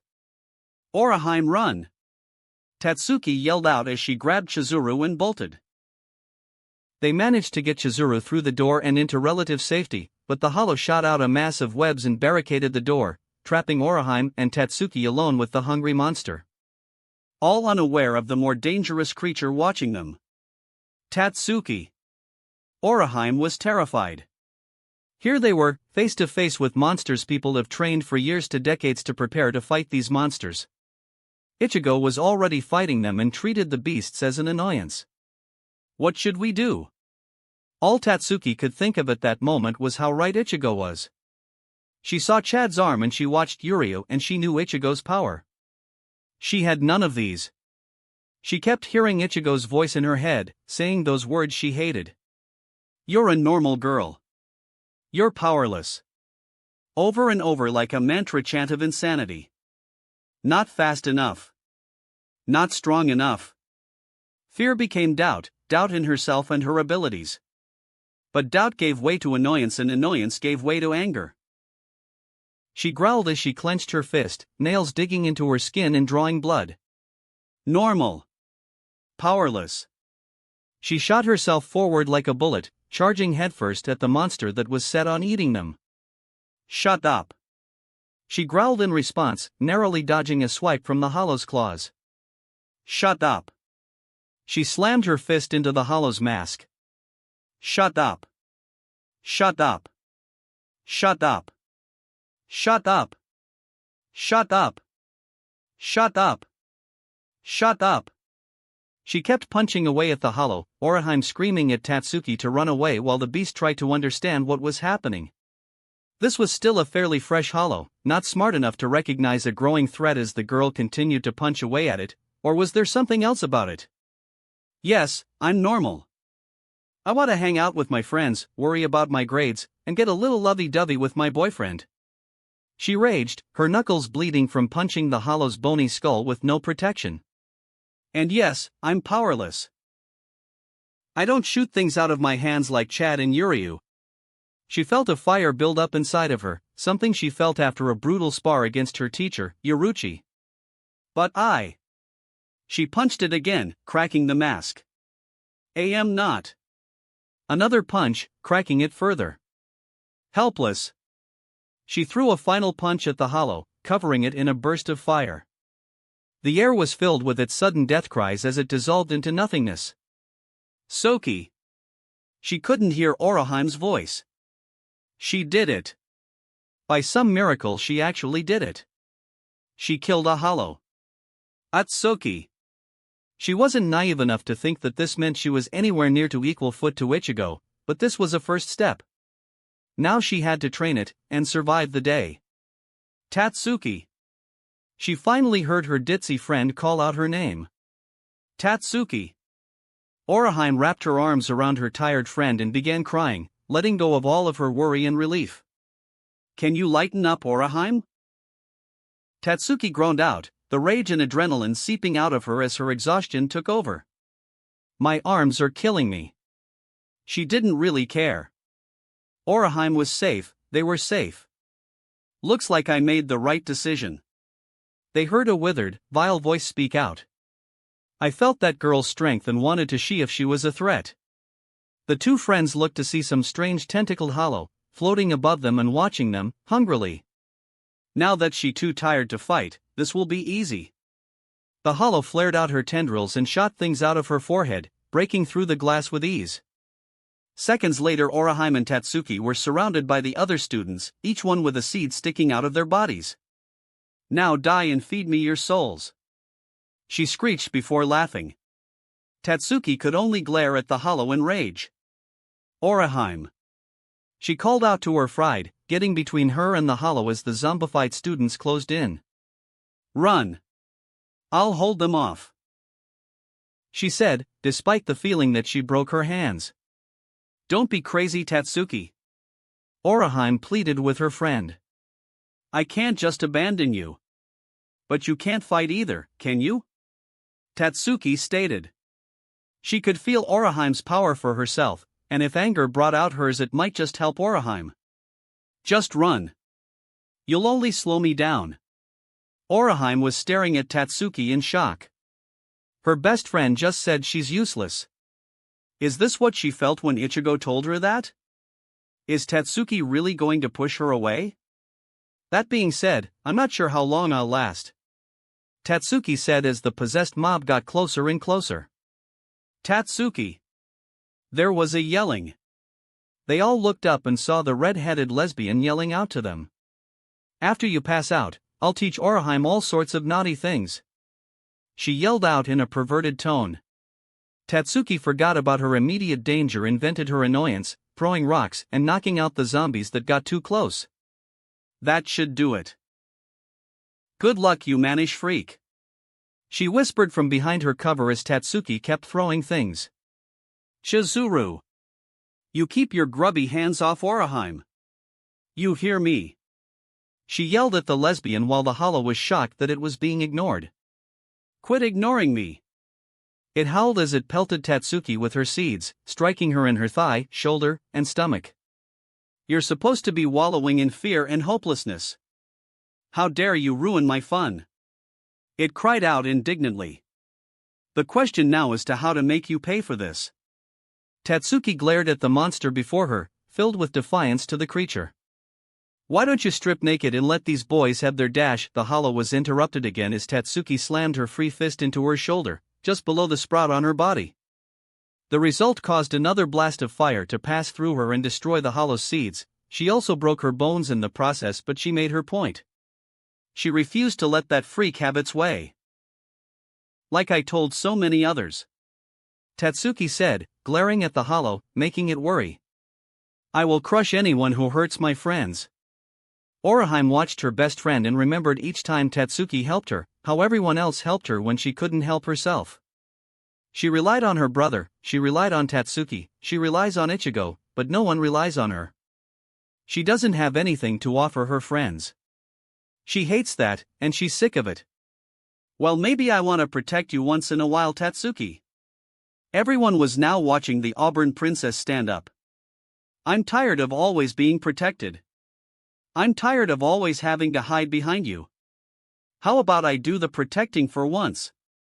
The hollow became livid. I said, stop ignoring me. It shot off more of its seeds before a flash and whirlwind appeared. By the time the dust settled, something cut through one of its tentacles and there was a glowing triangular shield. I'm talking to my friend, she growled, glaring at the monster that attacked them. Shut up, you disgusting freak. Tatsuki was surprised by the level of aggression Oraheim showed. Earlier she was just passive with Ichigo, but this was something else. She could only stare at Oraheim like she was a completely different person. Oraheim turned back to fight her and was about to continue. Now I'm dash. Oraheim, where did that shield come from? Tatsuki asked, directing Oraheim's attention to the glowing barrier. There was a silent pause as Oraheim seemed to finally notice it.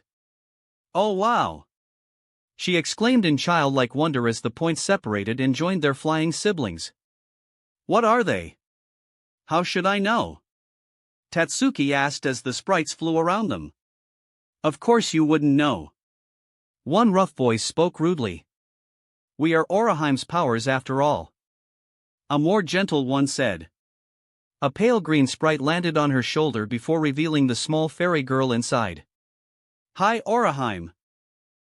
She cheered happily as the rest revealed themselves, each dressed in a variety of ways. Ah! Oraheim cried out, realizing something. You're the Shun Shun Rika. Aren't you? She remembered, a long time ago when a certain strawberry told her to make a wish on her precious present, she dreamed. In that dream, there was a field of flowers inhabited by 6 fairies. They told her they were watching over her, that they were with her, that they would protect her. Shun-o. I am. Tsubaki. Bagan. Lily. Hinajiku. She cheered, wanting to hold each one to her chest after not seeing them for so long. It's so good to see you all again.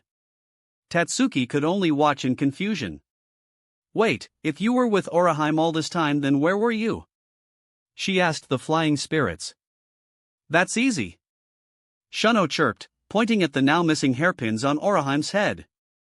We manifest ourselves from her hairpins. There was another pause of silence as Tatsuki digested the information. No expressions changed in this time. So magic wish-granting hairpins? Tatsuki summarized from a long-past conversation. Yep. Wish-granting hairpins. Shun-o chirped. Oraheim was ecstatic. Yay! Wish-granting hairpins. She yelled, throwing her arms around her old friend. The hollow grew more and more furious. I will dash. Koten Zanshuan, I reject. Oraheim said with a cheery smile that felt surprisingly dark as Tsubaki silently split the monster in half that his master was pointing at.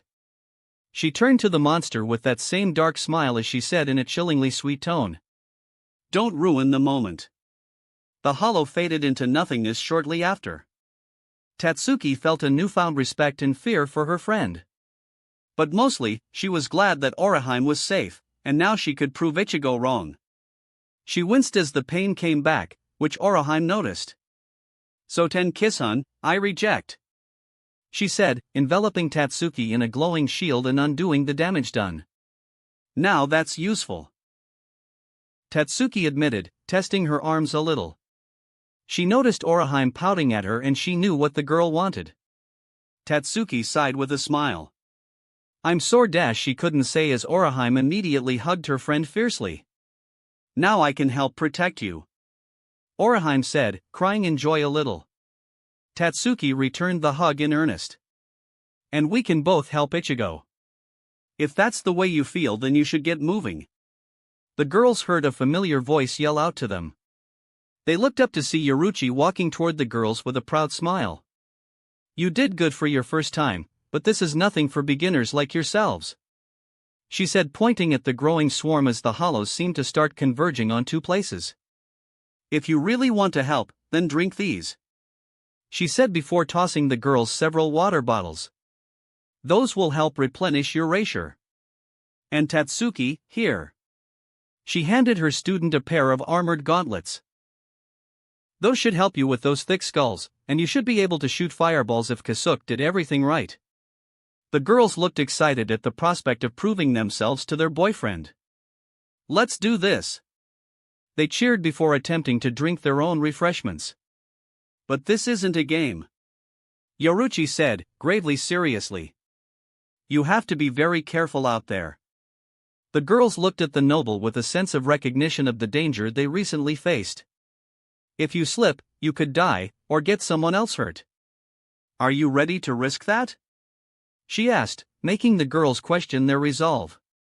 They thought about how Ichigo must be out there, putting his life on the line to fight this infestation, and here they were, celebrating beating 1 hollow each. They swore to help Ichigo, and that's what they were going to do.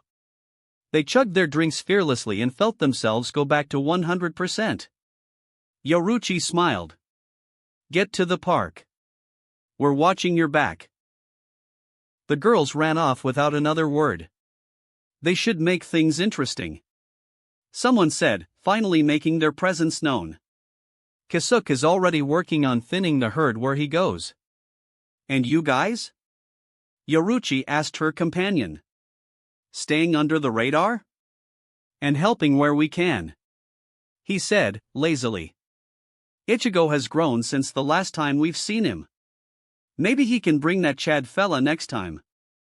We might be able to help him," he said as they continued to watch the gathering swarm and the growing tear in the sky. Back with Chad. He kept crushing skulls, blasting them to nothing, and overpowering dozens of hollows with no rest. The monsters only seemed to get stronger as more came up, and more intelligent.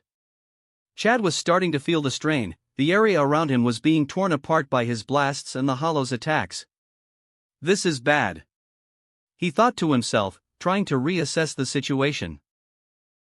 A hollow tried to swipe at him, but he caught it and threw the corrupted soul around, smashing into other hollows before letting go, letting the force take them away. "I'm getting closer and closer to my limit." A hollow with a bull mask charged at him, making Chad struggle against keeping the beast at bay. With a defiant roar, he headbutted the creature before slamming his empowered fist into its skull, wiping out several more hollows in the process. "I could really use some help about now," he thought, as the horde showed no sign of decreasing. He was so focused on standing his ground, he did not notice the petite Shinigami's chant. "Wrath of your claws." He heard the familiar voice and chant just in time to duck. "Heido number 33. Sokatsui." Rukia yelled as a torrent of blue fire blasted from her hands, clearing a number of hollows. She, again, cursed her weakness. If Ichigo didn't drain her powers, she could use her Shurikai to help out tremendously. But she knew that would be insane in this situation. Where did all these hollows come from? They never did something like this before. "Sado, you all right?" she asked her ally. "I'm grateful for the extra room to breathe, Rukia," he said, getting up. "Any idea what that tear in the sky is?" he asked, punching another hollow into oblivion. "If I had to guess." She grunted, dodging hollows swinging at her while she slashed them. "I'm not sure I want to be right." "Where's Ichigo?" she asked. "At his sister's school." Chad grunting, holding another monster at bay. "He wants to make sure they're safe." He smashed the hollow's skull before slamming his foot on another one. "Can he hurry up?" she asked, cleaving through another hollow. "There is nothing good beyond that tear," she yelled out as the duo kept the hollows at bay. "Karin and Yuzu." The twins waited, huddled close together behind the protection of the barrier Yuzu erected between themselves and the hollows drawn to them. A barrier designed to keep hollows out, but others could pass through. Karin took this chance to help out their mod soul bodyguard with Heido blasts. "Ye Lord! Mask of blood and flesh, all creation, flutter of wings, ye who bears the name of man. Inferno and pandemonium, the sea barrier surges, march on to the south. Heido number 31. Shakaho." She yelled as a ball of red flame shot from her hand like a cannon, disintegrating another hollow while Khan continued to tear through the masses. He went through numerous modifications after he joined the Kurosaki family, particularly when it came to protecting the twins. Khan currently was a tall, lean, and ripped man-lion, with razor-sharp claws and strength to rival Chad's. The downside of this was that it only works when the girls were in immediate danger. "Karin!" Yuzu cried, trying to maintain the barrier as some hollows banged against it before being pushed back. "Where's Ichi? Karin kept shooting off keto blasts while trying to keep her sister calm. "He'll be here," she yelled out, having full faith in her brother. "Ichi promised to protect us, remember?" she asked, trying to reassure herself as much as her sister. Suddenly she felt herself and her sister being pulled together as Khan seemed to grab them, just as he reverted back to that lion plushie. She locked eyes with Yuzu's in terror as a flash of glowing silver dropped in front of them directly at Khan's head. A silver rod strikes the five-fingered stone bed. "Grits!" they heard before being enveloped in darkness. They listened to the angered roars of the hollows before they heard the unmistakable tone of their protective brother. "Ye Lord! Mask of flesh and bone, flutter of wings, ye who bears the name of man. Truth and temperance, upon this sinless wall of dreams unleash but slightly the wrath of your claws. Heido number 33. Sokatsui. They could feel the heat from Ichigo's Kido spell through the Quincy barrier only one other person could have done. The seal fell apart and before them stood the ones they were waiting for. Ichi nii. Yuryu nii. They twins cried as they ran to their brother and cousin.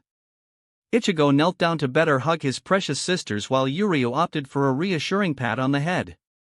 All the while ignoring the scorched schoolyard behind them. You two did great to hold out for this long, Ichigo said, giving them a congratulatory smile with the intent of calming their nerves. But you should head home and let us handle the rest, Yuria said as Ichigo extracted the soul pill to swallow. Now that he was in soul form, it was time to clear out the Hollows Khan, now in Ichigo's body, grabbed the girls and made his way for their home. You should have let Yuzu heal your hand a little, Ichigo said as Yuria looked at his bleeding hand. The rate of the hollows were increasing and his new bow was more than a little taxing on him. You'll just have to pick up the slack then, Yuria said while readjusting his glasses. Seems fitting since all you did was run while I covered you. Don't worry. Ichigo turned to his ally, One Eye Black and Gold. There will be no rest till they're all dead, he said before they disappeared in a burst of speed, their destination obvious.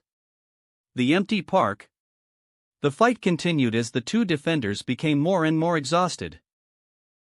Chad was breathing rather heavily with a few notable injuries on him, testing his endurance for the first time in a long time for the man. Rukia was faring no better as she did not have the same physical limit as her ally and her already weakened state wasn't leaving her too much room for error. The next wave was about to commence when they heard backup arrive. Koten Zanshu and I reject. Soten Kishan I reject. Oraheim yelled out as her healing shield enveloped her two friends, fixing their injuries, while Tatsuki was riding on top of Tsubaki's shield. Once she got close enough she jumped off the black sprite and began shooting fireballs at various hollows, each one burning away the corrupted soul. After Tatsuki disembarked, Tsubaki continued his attack and cleaved through many hollows as well. Looks like we showed up just in time, Tatsuki said, standing to her full height after landing next to her allies. Oraheim sat above them on her defensive shield and sitting in a meditative pose, trying to focus her energies on the battle. Here, drink these. They should replenish your rature. They gratefully took the drinks as the new arrivals held off the swarm for a bit. After consuming the potions, Chad fired multiple rapid blasts to the hollows while Rukia shot out more Kido spells. Then a sudden burst of blue flames erupted in the distance. Ichigo's coming, Chad said casually, greatly relieved that his friend is finally ready. TCH. It's about time, Tatsuki said, planning on giving her boyfriend the tongue lashing of a lifetime. Whether verbal or physical was up for debate. How long before he gets here? Rukia asked before being pushed to the ground by Sato. Heido number 32. Okason. She heard as a massive blast of yellow energy obliterated many of the hollows, removing their forces by half. They looked up to see Ichigo shrinking his Zanpakuto back to the normal large katana he usually wields, smoke coming off his blade from the Kido spell. Next to him was Yuryu, still bandaging up his hand. You guys alright? He asked, resting his blade on his shoulder. They seem fine, Ichigo, Yuria said, preparing his bow for another onslaught. Though it seems you owe Orisawa-san and Inoue-san a couple of apologies. Ichigo noticed his girlfriends among the fighters. Guess I do. But before that, he lifted his blade and swung two arcs with energy blasting off the edge. We're going to kill every hollow here, he said before flaring his Ryatsu, making every hollow quiver in primal fear as an apex predator appeared before them. Before they could flee, a barrage of black arrows found their way into masks and bodies. Chad smirked and continued to fire multiple blasts from his fist to the densest groups of hollows. Tatsuki and Rukia swerved through the beasts, striking them down with sword swings and blasts of fire. Yuria joined Oraheim atop of her perch and struck down the beasts from a safe distance, and Ichigo cut down swaths of hollows down with every swing. That's when they finally noticed the tear finally opened, and with it the creature Rukia feared. The hollows sang a macabre song of praise to the titanic hollow coming. The Minos Grande. Ichigo? Yurio asked his companion as the towering black hollow came forward with its freakish, long-nosed mask.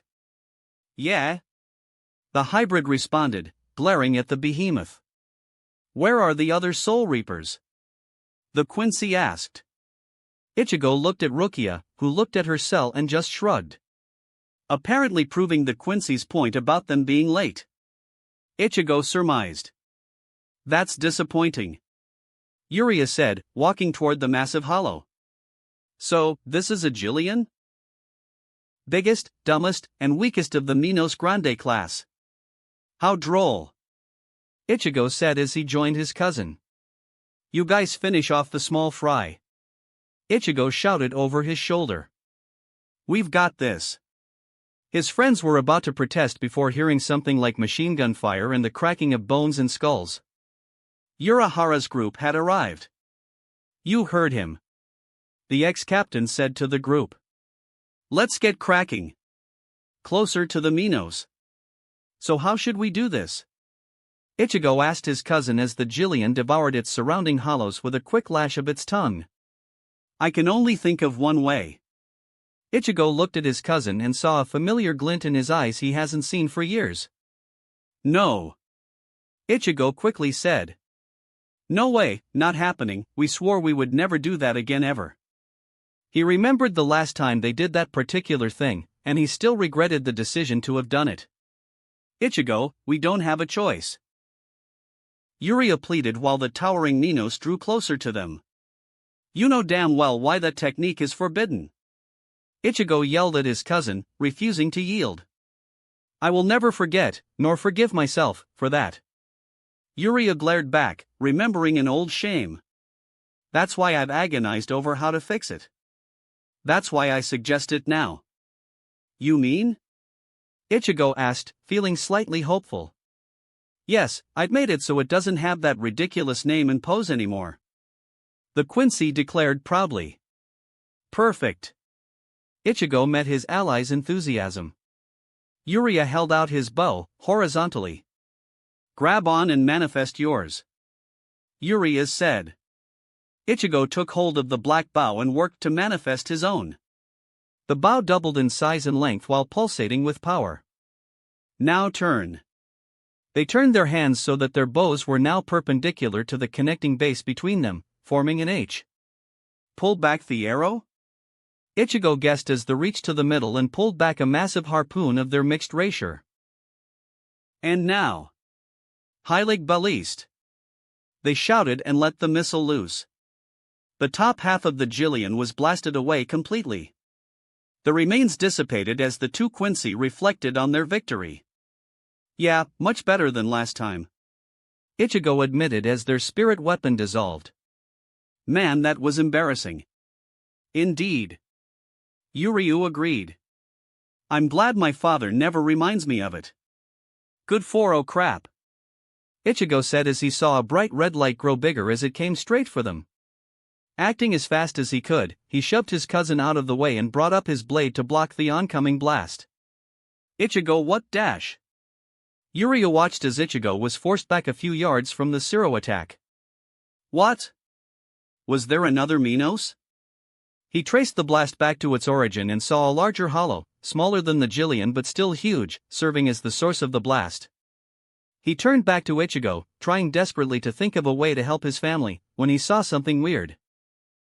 Some of the deflected energy of the Zero was being absorbed into Ichigo's blade, glowing with red and blue rapier as the blade turned black. I've had enough. Ichigo yelled, pushing back against the blast. Of this crap. The Zero ended and he swung his blade. For one day. The power he released overshadowed the Zero by a great margin, carving a trench in the ground with scorched earth and shattered glass. Tell Urahara I'm skipping training tomorrow. Ichigo said to Yuryu before falling flat on his face. Yeah. Yuryu responded, looking at the damage Ichigo caused, which surely killed whatever hollow that was. I'll do that. Atop a tower. It watched the final scenes play out before it. The display was as impressive as His Majesty predicted. However, it was unexpected that the Ashita boy would so willingly side with the Shinigami. Ichigo was definitely the greater subject of interest, however. Mission objective, data retrieval, complete. The white-clad, masked figure said. Further research is recommended. It spoke, turning to a hole in the air. Returning to Silburn. It said, light reflecting of the gold armor as it returned to a world of shadows. That wraps up this part of What If Ichigo Awoke His True Powers to Save His Mother. Thanks so much for listening. As always, new parts drop every 4 days, so be sure to stay tuned. Also check out my Patreon channel for early releases of all the series, where you can find all the series released one day ahead of YouTube. If you enjoyed the video, don't forget to like, subscribe, share it with your friends, and please consider supporting the original author as well. See you in the next one.